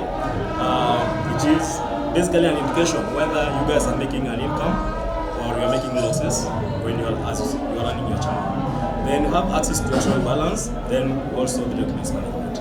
Then on the right, still on the dashboard, the person running the system will be able to see your bank balances at any specific moment, depending on how the data has been fed into the system. But if they don't have the rights to do it, of course, they won't be able to see that. Then we have the incomes versus expenses pie chart. Should draw it here. It doesn't have any data, so it doesn't have anything to draw. Then also your savings. Basically, it's just a line graph how your savings have been behaving throughout the year. So basically, this is what this person will be getting when they log in. Then on the far right, as a security measure, passwords on the system live for roughly 90 days. So after 90 days, you are supposed to update your password and create a new one. Okay? So that in case uliacha password yako somewhere ikalik, you are forced to create a new one. So on the far right, the system will ask them to at least update their password. This also happens when you create a new user. When you add a new user, there's the default password that you create for them, wanaingia nayo, but then they create their own password now from there. And then if the system is linked to your pay bill, I guess that's the remaining bit on this particular rollout, you'll be able to see your M-Pesa payments vile watu wamelipa, regardless of whether that payment was actually credited into the member's account ama haikufika kule. So as long as a payment was made to that pay bill, okay, you just have a list of all of them on that page. Then you can also search in case mtu anasema nililipa sisi hatukuona nini, you can still just look for that transaction reference akikupatia, you just search, you actually look it up. The main menu of the system is at the very top. So from the top, you can register new members, so the same thing that is here. So member registration.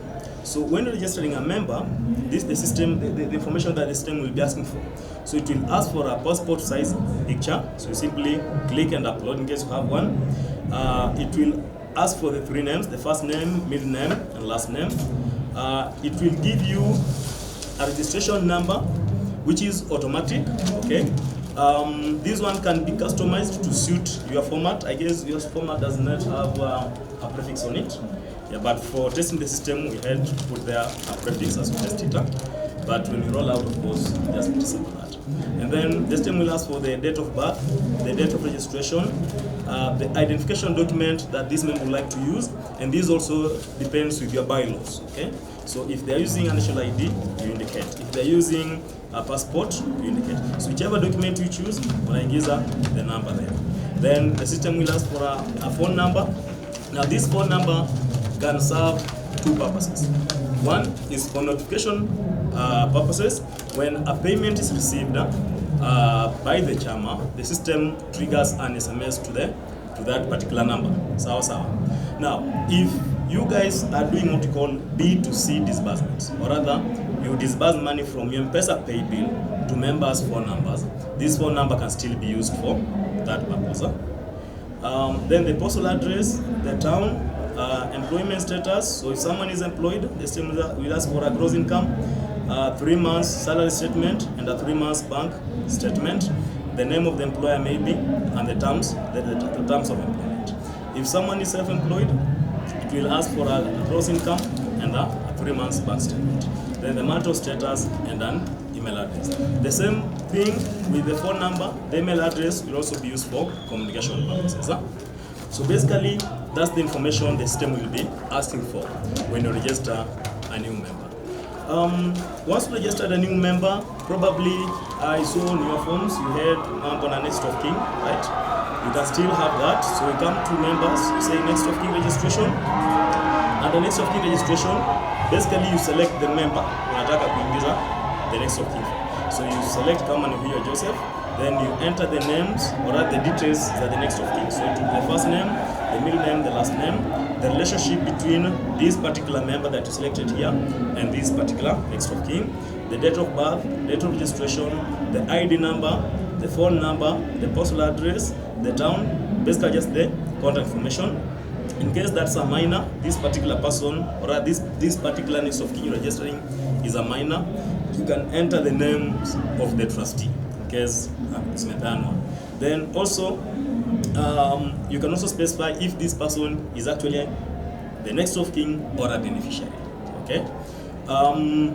The system, I like to mention that it is more oriented towards circles. So we are just trying to adapt it to work for you guys. So in circles, kuna hizo vitu you specify either if this person is a beneficiary or the next of kin. So the same thing can happen here. Beneficiaries, how ndo mnapatia hizo percentage za savings zako if something happens. Next of kin, they cannot benefit. Apart from that, you can view a list of all the members that you have. The system will give you that list. You had given us some names, I guess. We had fed all of them in the system. So it will give you all those details. So the registration number, the first name, middle name, last name, the identification document they're using, the number, the ID number rather, phone number, email address, postal address, employment status, and another thing. Then at the top here, the system will also try to categorize these members for you. In the first category will be a list of the active members. So active members are ni watu ambao tuko nao kwa chama, and at least within the last 90 days, they've contributed something towards their savings account. Okay. Then dormant members, these are people we have in the chama But for the last 90 days, nothing has happened on their savings account. They have not contributed, in other words. So according to CC, but they are not active. Then with withdrawn members, the system does not allow you to delete a member. Mtu akitoka, you just mark them as withdrawn. Then suspended members, these are people who the chama has decided to suspend their membership. Could be probably maybe a disciplinary case, a dispute you are trying to sort, okay? So you just suspend the account. And then deceased members only, wale watu walipass, and we, like I said, we are not deleting those details. The system will just allow you to mark them as deceased. Apart from that, when you register a new member, the system creates for them 3 accounts. For the normal circle setup, tuna mtu anapata shares account na savings account, okay? But you guys have an extra savings account. You have shares rather, you have savings, and then you have member savings, okay? So we adapted the system to do that for you. So when you register a new member, out of the box, they receive those 3 accounts. Huh? So the system will just open them for you, but of course, still you can open an account manually in the system. So to open an account, you simply come to account opening, you enter the registration number of the member, or the ID number in case you know it, itakupatia majina zake, then you select the account that you want to open. Is it their savings account, is it shares, is it member savings? So you simply specify the type of account, and then you simply submit. Then apart from that, wakati mtu amelipa, there are 2 ways the system processes payments. There's the automated way where the system is linked to your M-Pesa pay bill. So that one does not need any input from you. When you open the system, unakuta Mike alilipa na ilieka kwa account yake. Okay? But then there's the manual way where the system is not linked to your pay bill, or maybe for one reason or another, that payment did not hit the system, okay? So you like now to post it. So the system allows you to make those payments. So you simply come to members, say add savings, you select the member who's paying, come and view Joseph, you specify what they were paying for, or what they are paying for, okay? Come and member savings, then the amount, you specify, the date of payment, the mode of payment. Sasa, easier for me to receive as member savings from Joseph. Zililipwa namna gani? Was it via bank deposit? Was it via transfer? Was it via M-Pesa? Was it via cash? You specify. So whichever payment mode that you select, if it has its own unique reference number, something like M-Pesa, anytime M-Pesa processes a payment, gives you a reference number. So if that payment channel that ilitumika has its own payment channel, or rather reference number, you can enter it. But kama haina, you can leave it empty. Then the system will generate for you a receipt number. You don't need to do anything there.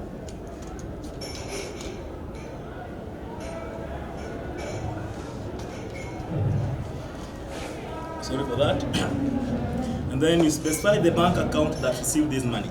Now, the system is also an accounting platform in the background, okay? So, wakati nyinyi mna receive member savings from Joseph, muliziweka wapi? You get it, huh? So that there's the concept of a double entry. You get it, huh?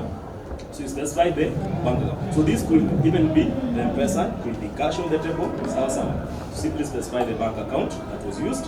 Then a comment, maybe I can say September savings, or whichever comment that you like to use.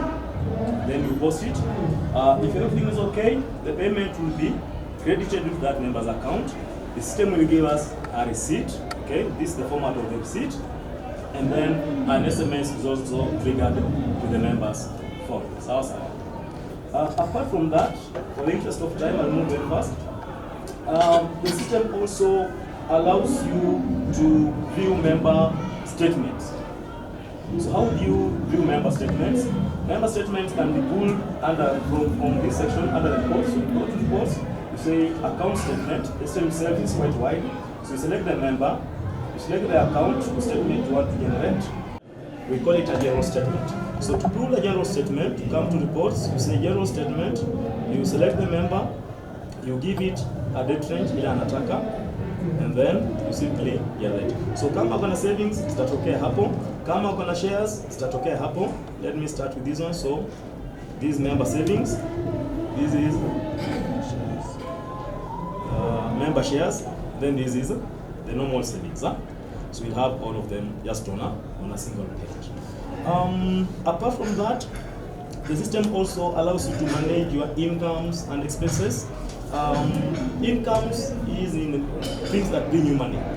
To record an income transaction, you simply come to incomes and expenses, record an income, you select the account that received the money. So each person will receive kama nini, okay? Was it registration fees, okay?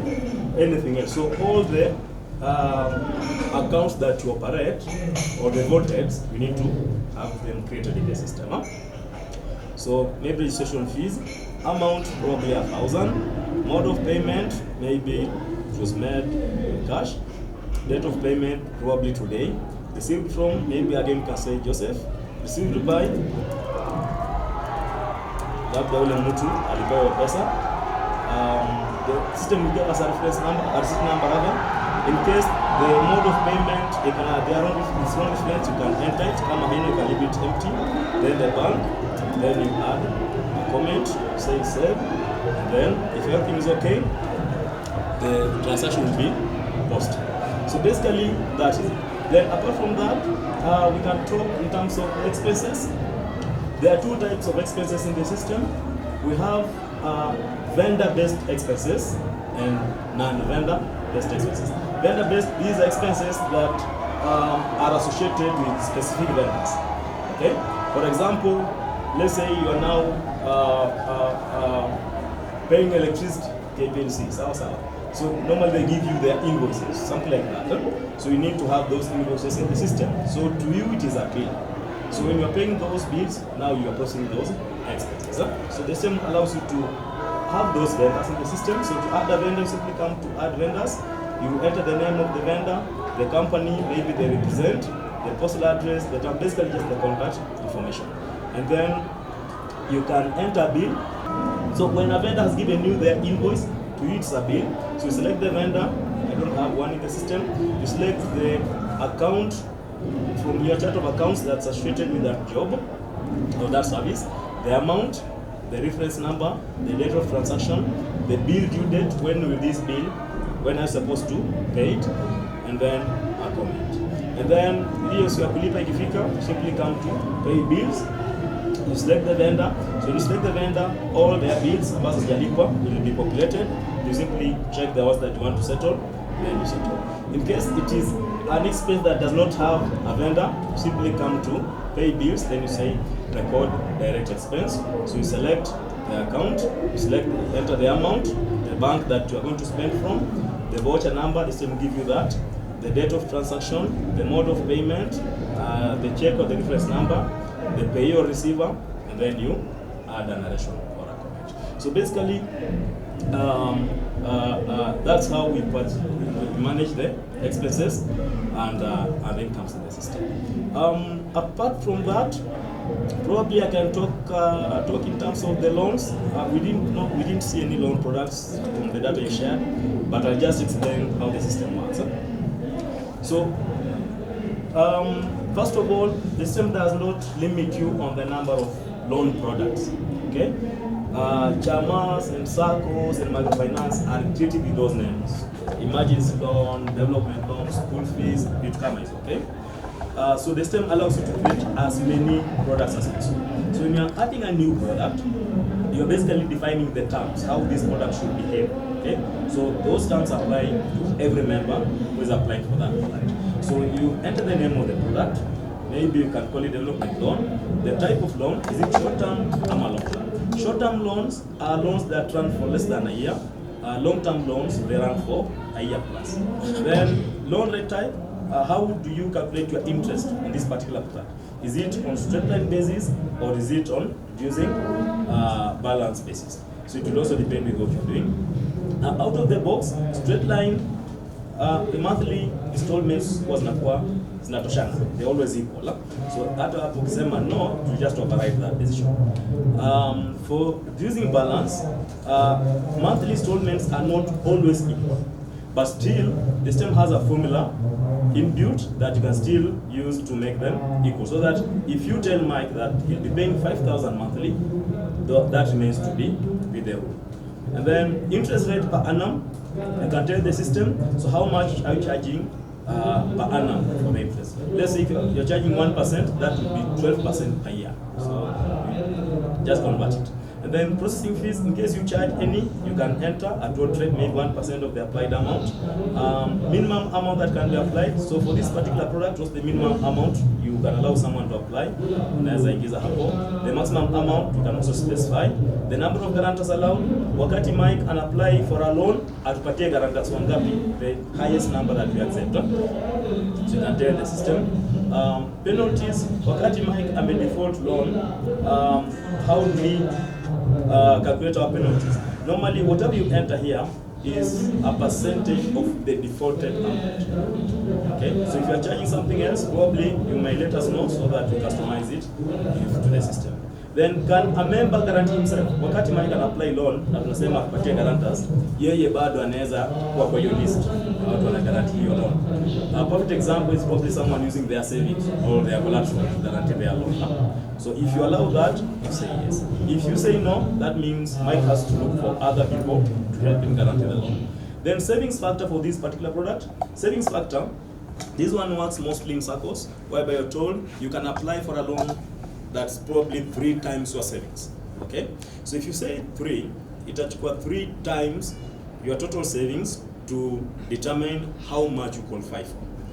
And then must this loan be secured? Must it be secured? Doesn't make it guaranteed. In other words, if you say yes, then the loan will not be processed unless it has been fully guaranteed. If you say no, it becomes open. Deduct the interest charged before disbursement. This one works probably for these mobile loans. You need a loan of 10,000, then they are charging you 1,000 as the interest. So they rather mnachilipa kwanza the 1,000, then you disburse 900 to the member. If that's what you're doing, you say yes, so that the member just now repay their loan. If you say no, that means the member will pay the loan plus the interest baadaye. Then does the interest rate change when the loan is defaulted? Wakati Mike amechelewa kulipa loan yake and we are charging 12% per year, does that 12% change to something else? If it changes, you say yes, then probably you enter a new rate. If it does not change, you say no, then probably kama mna charge penalties, only penalties will kick in. So basically, these are the parameters that the system will be asking for when you're creating a new product. I think up to there, I can let you guys probably ask us a few questions up on a panel for the interest of time. Maybe also to add something before they ask, so that when you do payment from your pay bill, it goes there in real time with notification. So that means it is going to be real time. Then whichever bank that you decide to use a specific pay bill, you put account number, you put amount, the system will be able to detect automatically that you've done the payment. Where kazi yako ni kulipa and it is done. Through SMS also, once in a while like today, because there will be an SMS part of it also, just to say thank you so much for coming here, we value your time. So any reminder that need to be done, that is a package that is there for you that all of you will be able to use. Then this one will be linked now to your website, so that it is easier to access, but also there will be a shortcut in your phone on how you can be able to access the app whenever you need it. Thank you. So I believe we can open it for anybody who has any question. We are here to ensure that it is really done according to your will, because also we believe in growth and expansion. Example is Thika Road. We never knew that site was we can open more exits than the one which were there before, because people grow. So we are developing a system with an open mind of growth, that is anything that something can be asked even in future. So thank you so much. Over to you, sir. Yes. Thank you so much, Robert and Mike, for the opportunity. members, this is a system that will support our operations. Really appreciate the team. Tumeianzisha, it has not been fully rolled out, but almost to the tail end. I believe once we get Lipa na M-Pesa pay bills, then a milestone will be achieved on this. So, nafasi kwenu. But before I say it, I think in the explanation, we have a unit within the group that also runs the welfare part of it. The Highway Youth Group Urban Network Welfare, that I think its details were also shared. And I also shared something based on the feedback or the alerts we get from either Upa Kenya, Tuishi Companion, and maybe Shofco before. There are times that you are being reminded that your due date for paying for these activities is already on, and therefore a penalty will be there. But additionally, when you register a new member under that unit, because here we have a highway youth group which is the mother of that slight unit along it or associated with it.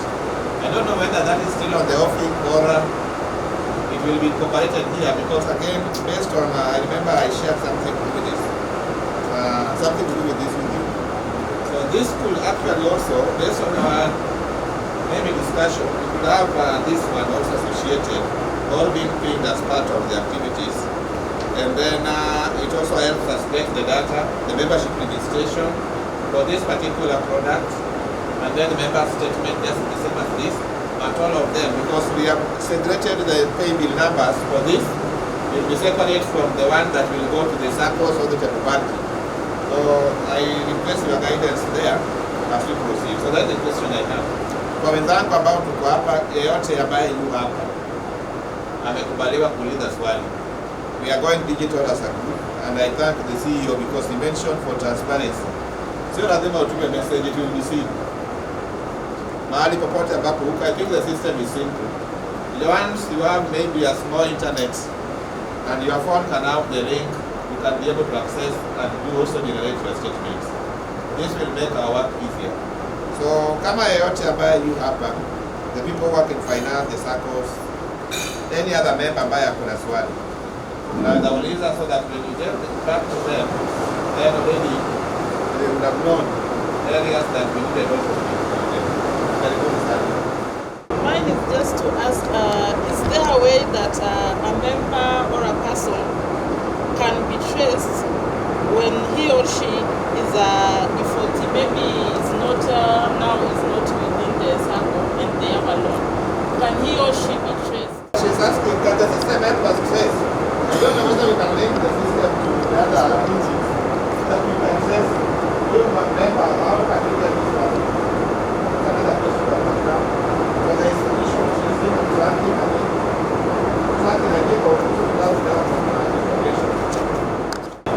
According to how I understand it, you guys have member savings, then you have savings, then you have shares, right? Member savings and shares fall under welfare. Is it? Member savings, other savings. Member savings is different from welfare. So the welfare to get again that. Welfare we are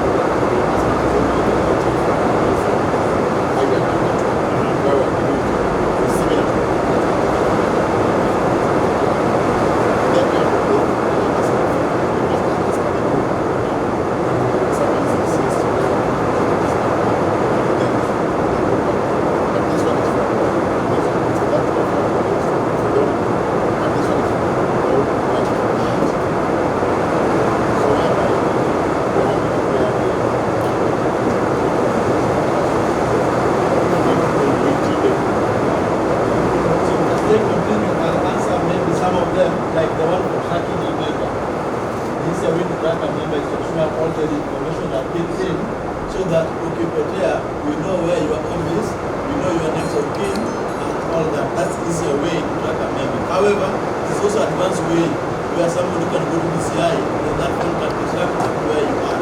Therefore, the system is capturing all the possible information that will lead to this person or easier trace on the same. The others you will be able to answer. And the last one is that somebody has system insurance. I think that has been answered by your member, because insurance, I think, based on what we have agreed, and that's what will be captured on the system. If maybe the guy who's supposed to take over or who's supposed to be a beneficiary on the same. So I think maybe so you can go on with the others.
Now, I'll come back to welfare. that should be shared. You have savings, you have shares, and then you have member savings. So, shares and member savings sit under the welfare.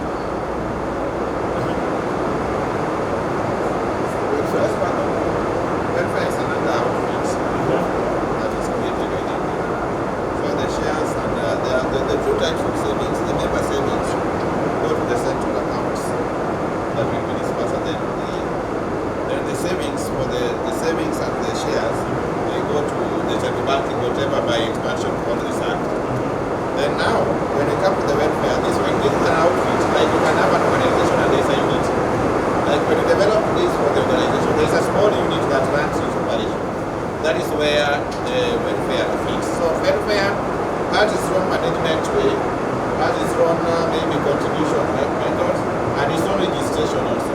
So within it, we can maybe put it as a child to the highway duty. And I think there is something to do with welfare management. Or Robert? Yes. It's there. So what we will do is that after we sit down, you understand that one very well and see how we can do to ensure it is flowing very well. The last one, there was a part that we talked about the one for being hacked. Of course, we've been here for the last 10 years, so we have been hacked. However, we just prepare ourselves to ensure that it does not happen, but we also ensure that we do security. And the way you have been told, the password, who you share with your password matters a lot. Because some hacking that has taken place are through the members not doing what is right. Jina yako akinyi everywhere. So somebody can easily know in their key. So just changing them will really help as much as possible. But it depends on us, on our side, what we can do is to ensure we put security and back up the data as much as possible. So hacking ni kama ugonjwa siku hizi. Unaweza hospitali anytime, lakini unapokuwa kuna proof useme hospitali. Sawa. Thank you so much. Any other questions? One, because the money that they are is part of I think the request. For example, when we now got the Okay, thank you very much. This is just a general question. We are aware of the charges for developing that product. How much do you charge to host it? How much do you charge? Because I might get another client and link up to you.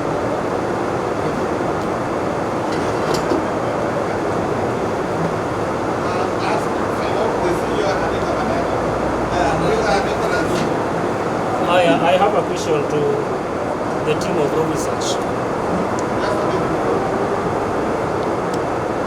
Okay, after putting all these things in the system, like for example, our loan. I've taken a loan and maybe I want to pay the loan. For example, I have paid the loan, but the system, let's say the M-Pesa has failed to respond with the message immediately. Is there any system through that I can follow up the money that I sent? For example, the customer care number that I can follow up with, or is I'll just wait for the message to come from me because I cannot even make any message to them. Is there any number that I can follow up? Okay. Now, I think that touches on support, right? Now, normally, rolling out a system is not something you do it in one step, okay? It's normally a process, sawa. So, since we understand the complexities of these things, okay, we give you annual support and maintenance of the system. Now, that means that wale watu mtatupatia as the official contacts, okay, they'll be able to call us and request for assistance whenever they are stuck. But not everyone. You can't take calls from everybody. Take calls from kule mtu tuliambiwa this is the official contact information.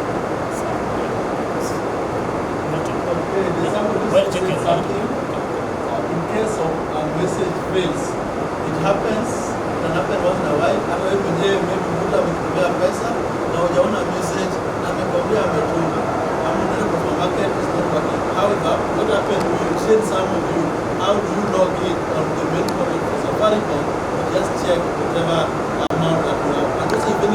evidence. There must be reconciliation always. So you can always forward to whoever is in charge, then they can confirm come up here. Then in such scenario, it activates manually on the system upon approval of the message and upon verification. You look at the same in the room and you can show evidence. That is how we got it. And the money for hosting, they come a gari.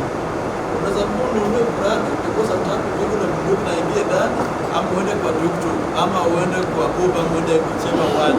So this one we are open based on the speed, accessibility and the bandwidth as much as possible. We shall provide with you. Then you choose. Ni kama buffet. Ukisema utaki chai leo, utaki mandazi, unachukua kidogo whatever you need. That is how we go about it. So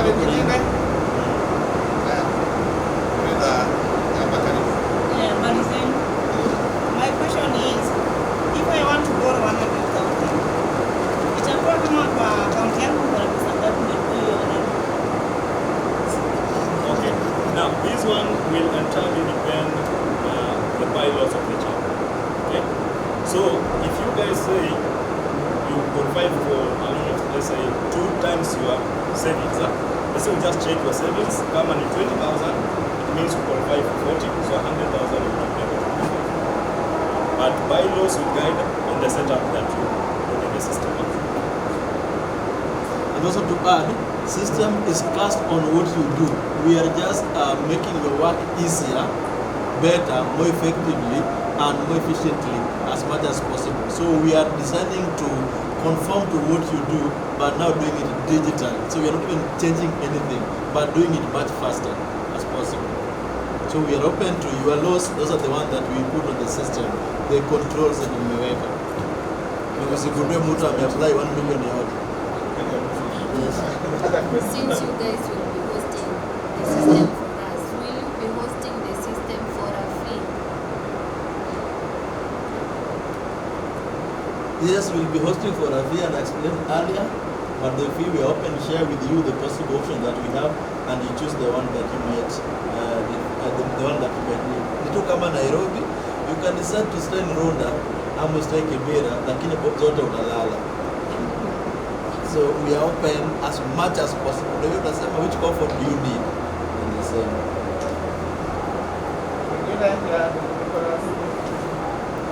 Yes, I have 2 questions for him. The first question that I'll ask is for a reminder. I think we shall get the information or reminders through the messages or through phone calls. So, which is the main source of getting the information? Because I believe the system is working 24/7. So sometimes at night you can get a phone call of officer to the system for you to pay. So is there any mechanism that can use at night? Is it a phone call or a message? So let me understand, this is a reminder, I mean there's so many reminders. Which reminder specifically on? Okay, reminder, for example, I have a loan to pay back. Yeah. So you are reminding me to pay it back. It comes from the system, but with the name of the organization, not from officer. Yeah. But through the messages or phone call? No, through the messages. But kuna thing program ukiignore message mara nyingi hata kupigia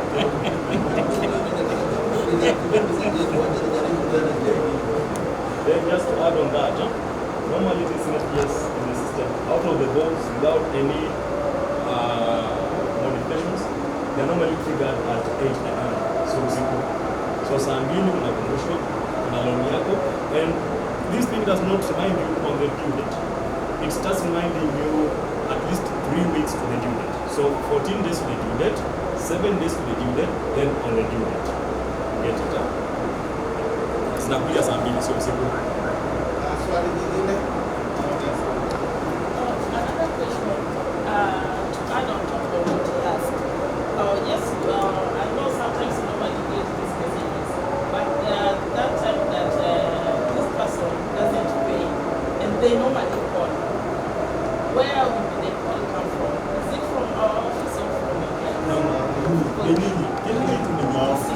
Yes. It is like you going to the shop, buying a laptop. Umemalizana na shopkeeper. Ni wewe na hiyo laptop. Sio? Just the same thing. Ule mwenye anapiga ndiye anaendelea kupiga. Sijui ni nani lakini whoever is in charge, hiyo ndio atapiga. Another question. In other words, we are not running the channel. You guys are running the channel. Nilikuwa nimesikia nikisema if the system page unaweza train mwafundishe kulogin ndio watoe hiyo manual. How we need to it ni itatusaidiaje yani? Okay, this is how it goes. Wakati tumeshamaliza kutengeneza system kulingana na ile utaratibu wenu, okay? Mnatupatia wale watu ambao watakuwa responsibility ya run the system. It will be 2 or 3 people, okay? We train them on everything that happens in the system. And then out of the 3, still you can add as a fourth one, a super admin, okay? So huyu super admin ako na rights za kuongeza hao wengine na options za kuwapatia zile vitu wanaweza fanya kwa system. Sawa. Then also system iko na kitu inaitwa audit trail ama audit log. This audit log, what it does is that it tracks each and every movement that each person does on the system, and it is read only. Sasa wakati ameingiza payment fulani, inaweka tu inatulia. Cancel payment, inaweka tu imetulia, okay? So wakati mnasema nilifanya hivi, you can just pull that report and show you this is what we did. Hiyo na kitu ndio swali. It is offered for free. Yes. It is part of the support. Yes, thanks. Okay. Among the trained personnel, I think they must be having a top secret of the system. And if they are having the top secret of the system, you know, sometimes we are human beings. Maybe the 3, the 4, maybe one may feel maybe he's fed up with the chama, and maybe wants to corrupt some some mechanism there. Is there a notification that will maybe the rest of the 2 know before if things go worse, or they may realize when he has done a big damage? There are those areas of the system that needs an approval. Okay, even if legal rights are, let's say, modify or edit a member's information, when I edit, it's not updated immediately. It needs someone else to approve that change. Same happens to cancelling a transaction. So if I choose to cancel this transaction, someone else has to approve that cancellation request. So unless all of them, it's a pollution now. Yes. But not one person just meandering around. Maybe also to add, though I know people that we have here are going to be good people forever, but again in the system, there's a place where you can request for audit report. You just get to know who is doing what. Maybe frequent, maybe monthly, quarterly, and all that. When you have your AGM, can you see what's happening? Can you see what to do with the power we have given you? Yes, you give them the power, and you can retrieve back the power based on what's happening. Yes. Yangu nafikiri kuna wale mnasema mtatrain, nyinyi mtakuwa mnapiga simu, si kweli? Kwa mtu hajalipa loan, sisi ndio wenyewe ndio tutakuwa tunapiga simu. Sasa ile kenye naweza kama nyinyi mtakuwa mnatufundisha juu, sababu mfundisha wale tuseme watatuchagua, mtafundisha vile watakuwa wanaongea, sababu umeona kampuni zingine za kukopea mpaka serikali inaingia mpaka wanafunga kulingana na vile, sijui mara mtu anapiga simu na magani, mara mtusi. Sasa unaona zingine zimefungwa sababu unasikia watu wanalia vile. Sasa maombi langu kama mtakuwa mtrain watu yetu, ile watakuwa ile lugha wasiongea mpaka hata tujua tunaweza kopa hata member ule ya nje Na unajua mambo ya nje ukikopa usaili na wataweka ongeza maneno mengine. Sasa juu unaona kampuni zingine zimeingiliwa mpaka na serikali kama wanadai loan. Napata wanastua mtu mara mpaka serikali inaangalia mpaka wanasema wewe hiyo kampuni inafungwa iwasikubaliwe kwa tarehe. Sasa hiyo ndio ombi langu na ombi. Unaona zingine zimeingiliwa na serikali mambo ya kupiga simu. Ningependa kujibu hilo. Kulingana na ule uzoefu ambao tunao. Okay? Ile kitu tumeona kikifanyika ni wale watu ambao ni members wa SACCO hawapewi ruhusa ya kurun kitu kila siku. The system. Normally, they get an employee. Someone is employed to do that. But depends with how you want it to be done. So, if you guys have an employee, you have an office, sasa ni yeye mnapatia some of those rights. Sasa yeye akifanya kitu labda anaweza taka tu approval from someone else, but ni anaanzisha. Inajibu hilo swali? Questions remain.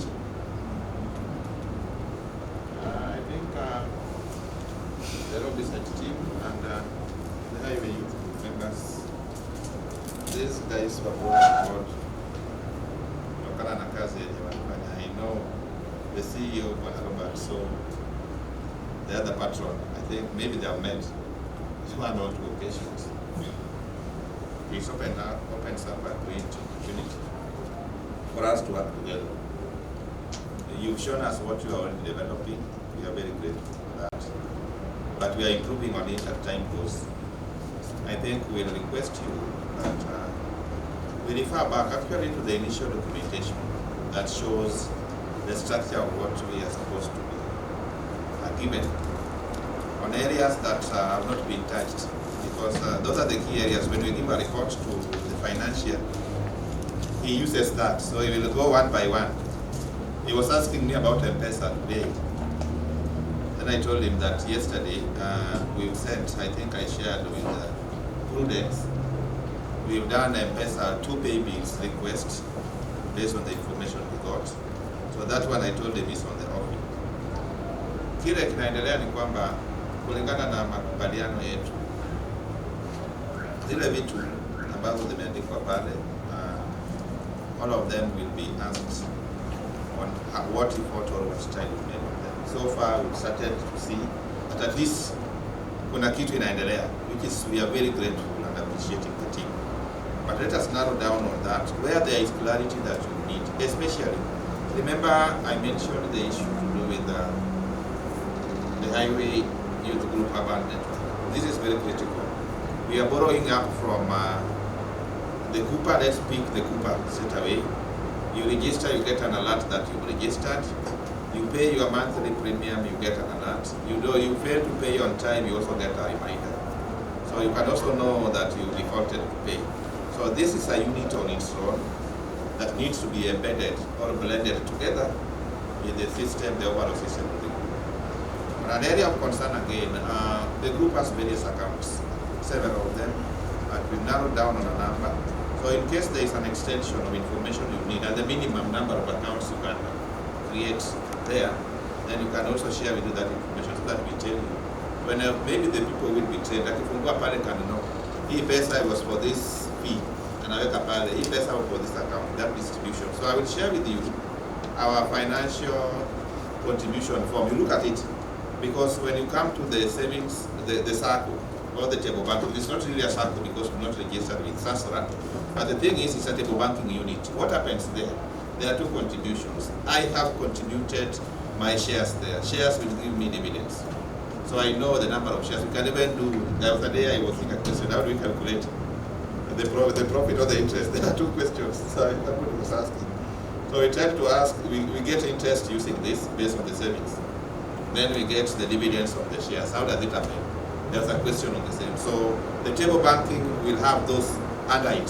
So if we could go with the way that I open the dashboard, but I see table banking, I click there, I see savings, shares. You know, that one now makes it easier for me. I know what I'm looking for. And for somebody who will maybe take a lot of time to try to navigate and find out what actually is being talked about, that person will go to the table banking and angalia, to for a welfare. Mtu pale anaenda anafungua welfare, anaona highway youth group, urban network, welfare. Remember it is the same with, but it has that small unit like what you need for registration and the rest. Anafungua na anaona registration, contributions, and then the reminders and the alerts, especially on the messages, because there are a number of characters that are developed in the bulk SMSs. Yeah, so I will request that so far so good. We still have that time as we now do the small touches, because the major work is developing what we have. We call it the prototype as we start and build on it. Please let us work together. We are very open team. All these members, to me, they should be trained how to use the system. Then we will limit at certain levels. There should be levels of approval. All of us. I might be there today, I'm not there tomorrow. Like what Charles alluded to. Wanadamu ni wanadamu tu. Somebody can have monopoly of the system, nafanya kile anataka. That's that authorities. And because maybe I've linked up with you for so long, I don't want to be that person. Because with the rights, sometimes you can be cornered or be to pay rights. Somebody go and does the other thing. But not, it is not Kevin, but Kevin's account was used to do such an illegal act. So when you are now through, I know it builds up starting from tomorrow. Once Safaricom responds, and I reach out to John, however busy he is, Mr. Robert, however busy he is, and your team. Let us share freely so that you actually accommodate what we have to help us go forward as now a digital. Much appreciated to you. Robert, as the CEO, I know you have several friends and partners. The other time I was seeing, sorry, I went to your, how do we call it? This thing on WhatsApp, the status. And I was seeing the organizations of engagement, the opportunities that come. So I know in your capacity, also don't forget us as partners, because now you're partnering with us. If there are opportunities to be explored as a group, I see you attend very serious businesses, meetings, even Africa meetings. So please know that there are also friends that you left behind alongside the ones you already have. That is called Highway Youth Group. Highway Youth Group, Madari for as a group. We believe that through the connections, we have talked at length about this, and I know more opportunities will come. Based on a question that, a concern that my brother didn't ask, he asked a very nice question. Suppose amepata client mwingine anataka tengeneza, that could open up another opportunity. So let us not limit it to highway. Highway can be will be one of your clients. There are number, because the patron there, the managing director, where this system works. That is why when I told him we are going for Research Limited, he okayed it and supported it. So just on what we agreed, please, I will request, just go through item by item. There are some that we can match. If we pick a welfare, how do we request for a claim? How do we do the compensation? How are we able to track anything, and how are we able to send reminders? There are two reminders here. There's a reminder that will come back to the welfare guys.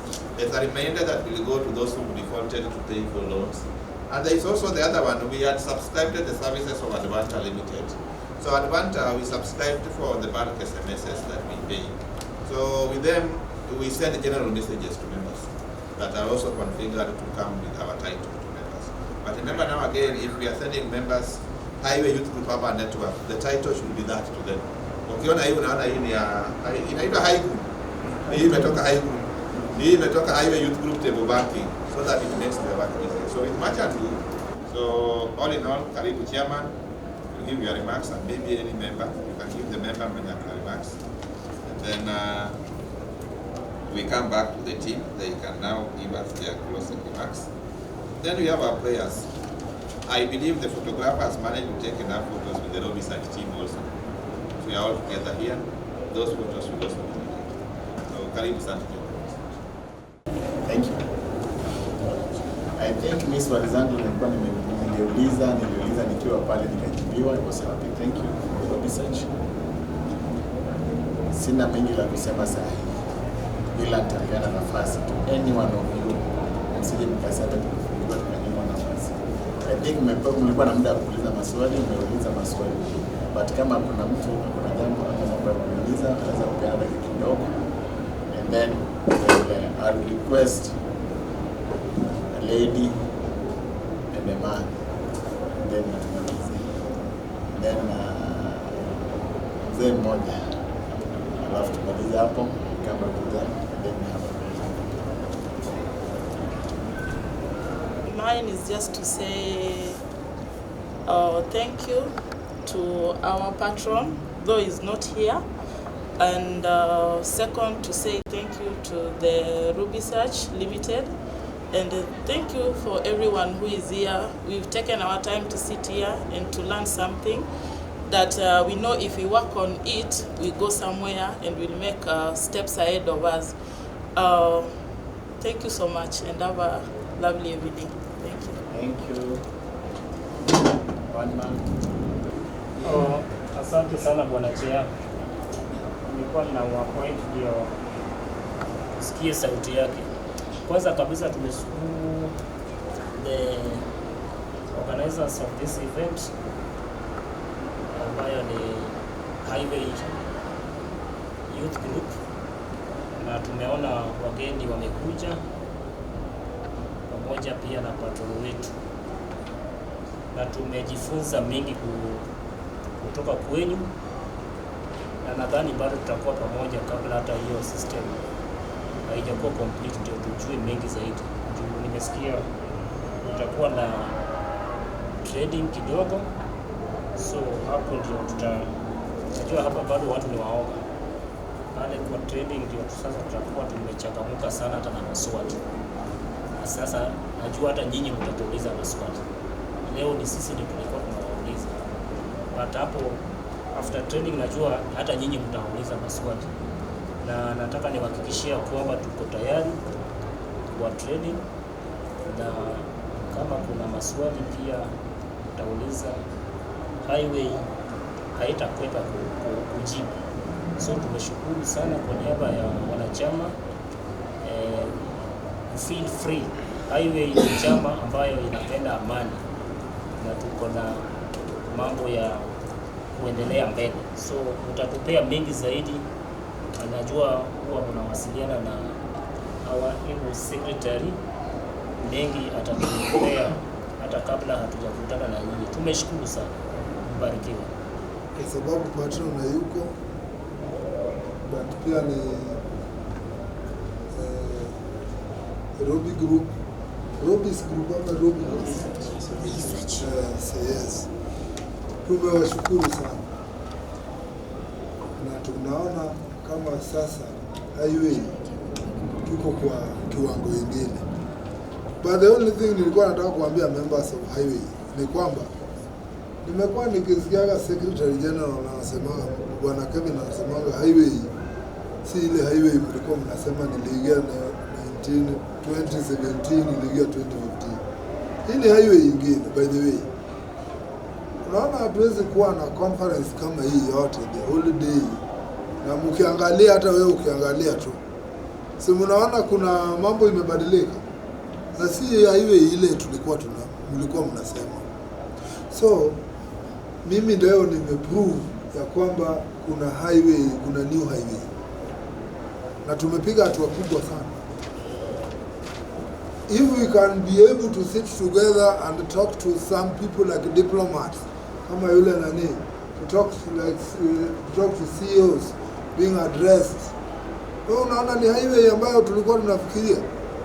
Kwa hivyo ile kitu mjue, na hii ni ujumbe tupelekee wale members ambayo wako na mambo ingine kila saa. Hata in fact today ile kitu tulidrop ilikuwa ni product moja mzuri sana, ile ilikuwa ya mchango ya ile nini. Hapo sitaki kuongea sana kwa sababu because tuko na wageni, lakini mjue ya kwamba hata hiyo highway hiyo ya inaitwa urban network inatakikana mahali kama Matangas, hata tutakuwa tunatembea hata mahali dios wako na barasa chief, si ndio? So ujue ya kwamba kuna mabadiliko, na mimi nimeshukuru ofisi ya Highway. Hii mambo mlisema mapema, mwenye haoni haoni na mwenye ako na macho anaona. Ukweli ndio hiyo. Asanteni sana members of Highway ambayo walichukua jukumu yao kukuja hapa. Tumeendelea vizuri. Ruby Group, Thank you very much and God bless you. Asanteni sana. Thank you. I think nitarudisha hii nafasi kwa research and then wakimaliza next one nitatoa remarks zangu za kufunga and then tutaongezwa na maombi and then tutaweza. I welcome the team from research. So a very good evening to all of you and thank you so much. Indeed, this is a great group.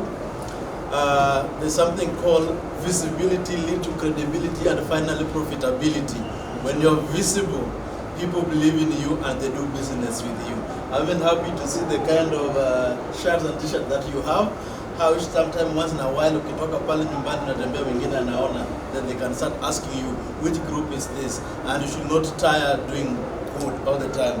And now that we are in highway, tutaenda super highway when you people are ready to do the same. And maybe few things that you can do. I hope one day can hear a slogan of highway. And ukisema highway, then they know how to answer that on the back, so that there's something that pushes you and puts you together as an institution.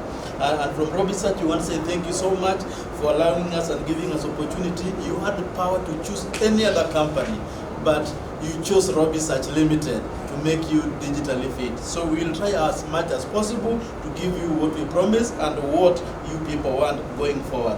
And also something that we also accepted to give you is free marketing, because we are known for making people trend on Twitter.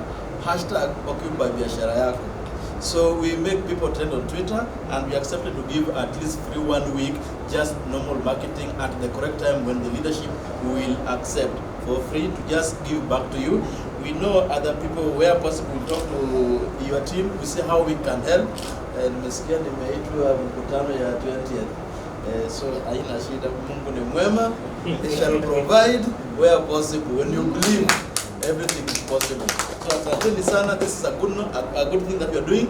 Let's keep on pushing. Never lose hope until the end.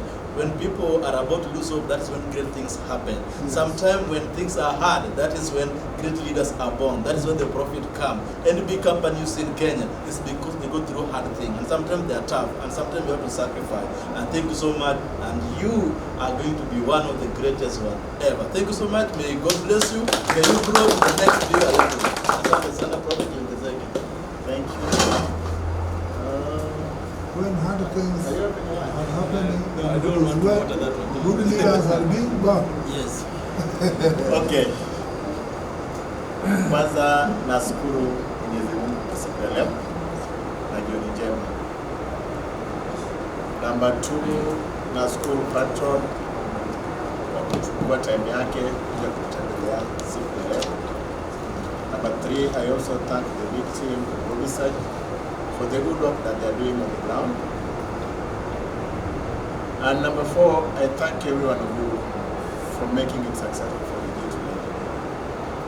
Ile jambo naweza kuwaambia, research bado tuko kwenu. Tunaomba tusizidi kusaidiana kutoka ile level tuko mpaka ile level tutakapofika. Nimejua tukishikana mikono tukiwa pamoja we will go somewhere.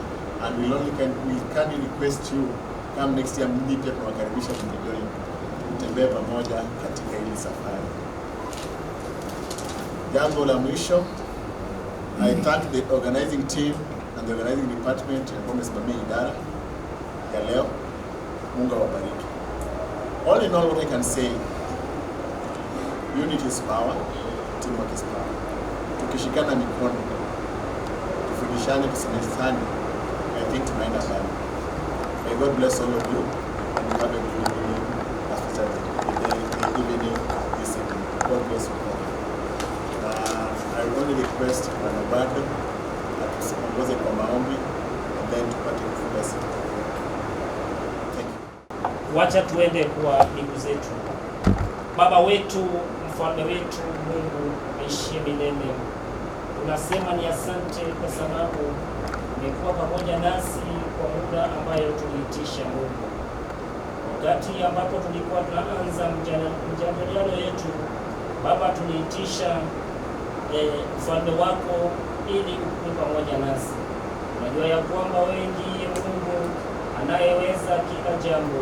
Ndiposa unaitwa Jehova Emanuela, maana Mungu yu pamoja nasi. Hakika kweli umetuongoza hiyo muda yote ambapo tumefika tamati na tunatawanyika kwenda Committe. Bado tunakabidhi hawa katika mkono wako, kwa sababu wewe ndiye mfalme wetu.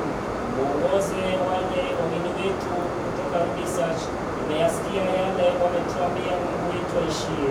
Unapobariki pia patron wetu ambaye alikuwa mgeni wetu mkuu, tunashukuru kwa sababu ya kujitolea kwake kusaidia chama chetu cha Highway. Asante kwa kila mmoja wetu ambaye amefika mara hapa. Yale yamebaki tu ni kuungana na kukuwa na umoja katikati yetu.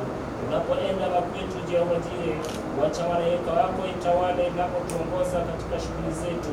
Bariki familia yetu, mabibi zetu, mabwana zetu, pamoja na aina yote ya kazi ambazo tunafanya. Mungu, tupatie hekima na njia ya mapato ili uweze kujiendesha kama binadamu. Najua ya kwamba tuko na mambo mengi na umbali ule umetutoa Mungu. Hata ibilishi maovu shetani pia inakimbizana nasi, lakini ibilishi uharibifu yote, nguvu za shetani tunakabidhi katika kiti chako cha enzi, tukijua ya kwamba wewe ndiye mshindi. Tushindanie katika kila jambo, Mungu aishie. Tunapokutana tena wiki ijayo katika chamani, ambapo huwa ni ratiba yetu kukutana kila wiki, wacha ututawale katikati ya wiki yote katika shughuli zetu. Tutakapokutana tena Shedai, tutashukuru jina lako takatifu. Mbariki pamoja pia wale hawajafika hapa, wale ambayo kwa hivi sasa wanapofika kiafya, uweze kuangushe na mkono wako ya uponyaji, hata na wale ambayo wamelemewa na kila aina ya jambo. Wewe ndio Jehova naye inua watu, wacha ukaingilie kati Jehova. Wale pia wanasafiri Mungu, uweze ukasafiri nao unapopea mwongozo. Mungu wetu, tunapoenda na kila mmoja wetu, unapokuwa mbele na nyuma, mzingire na damu yako ya Yesu Kristo iliyoteremka kule Kalvari. Tutakapokutana tena Mungu, tutashukuru jina lako na uweze ukabariki pamoja unapoongoza viongozi wetu wa chamani, mwenyekiti pamoja na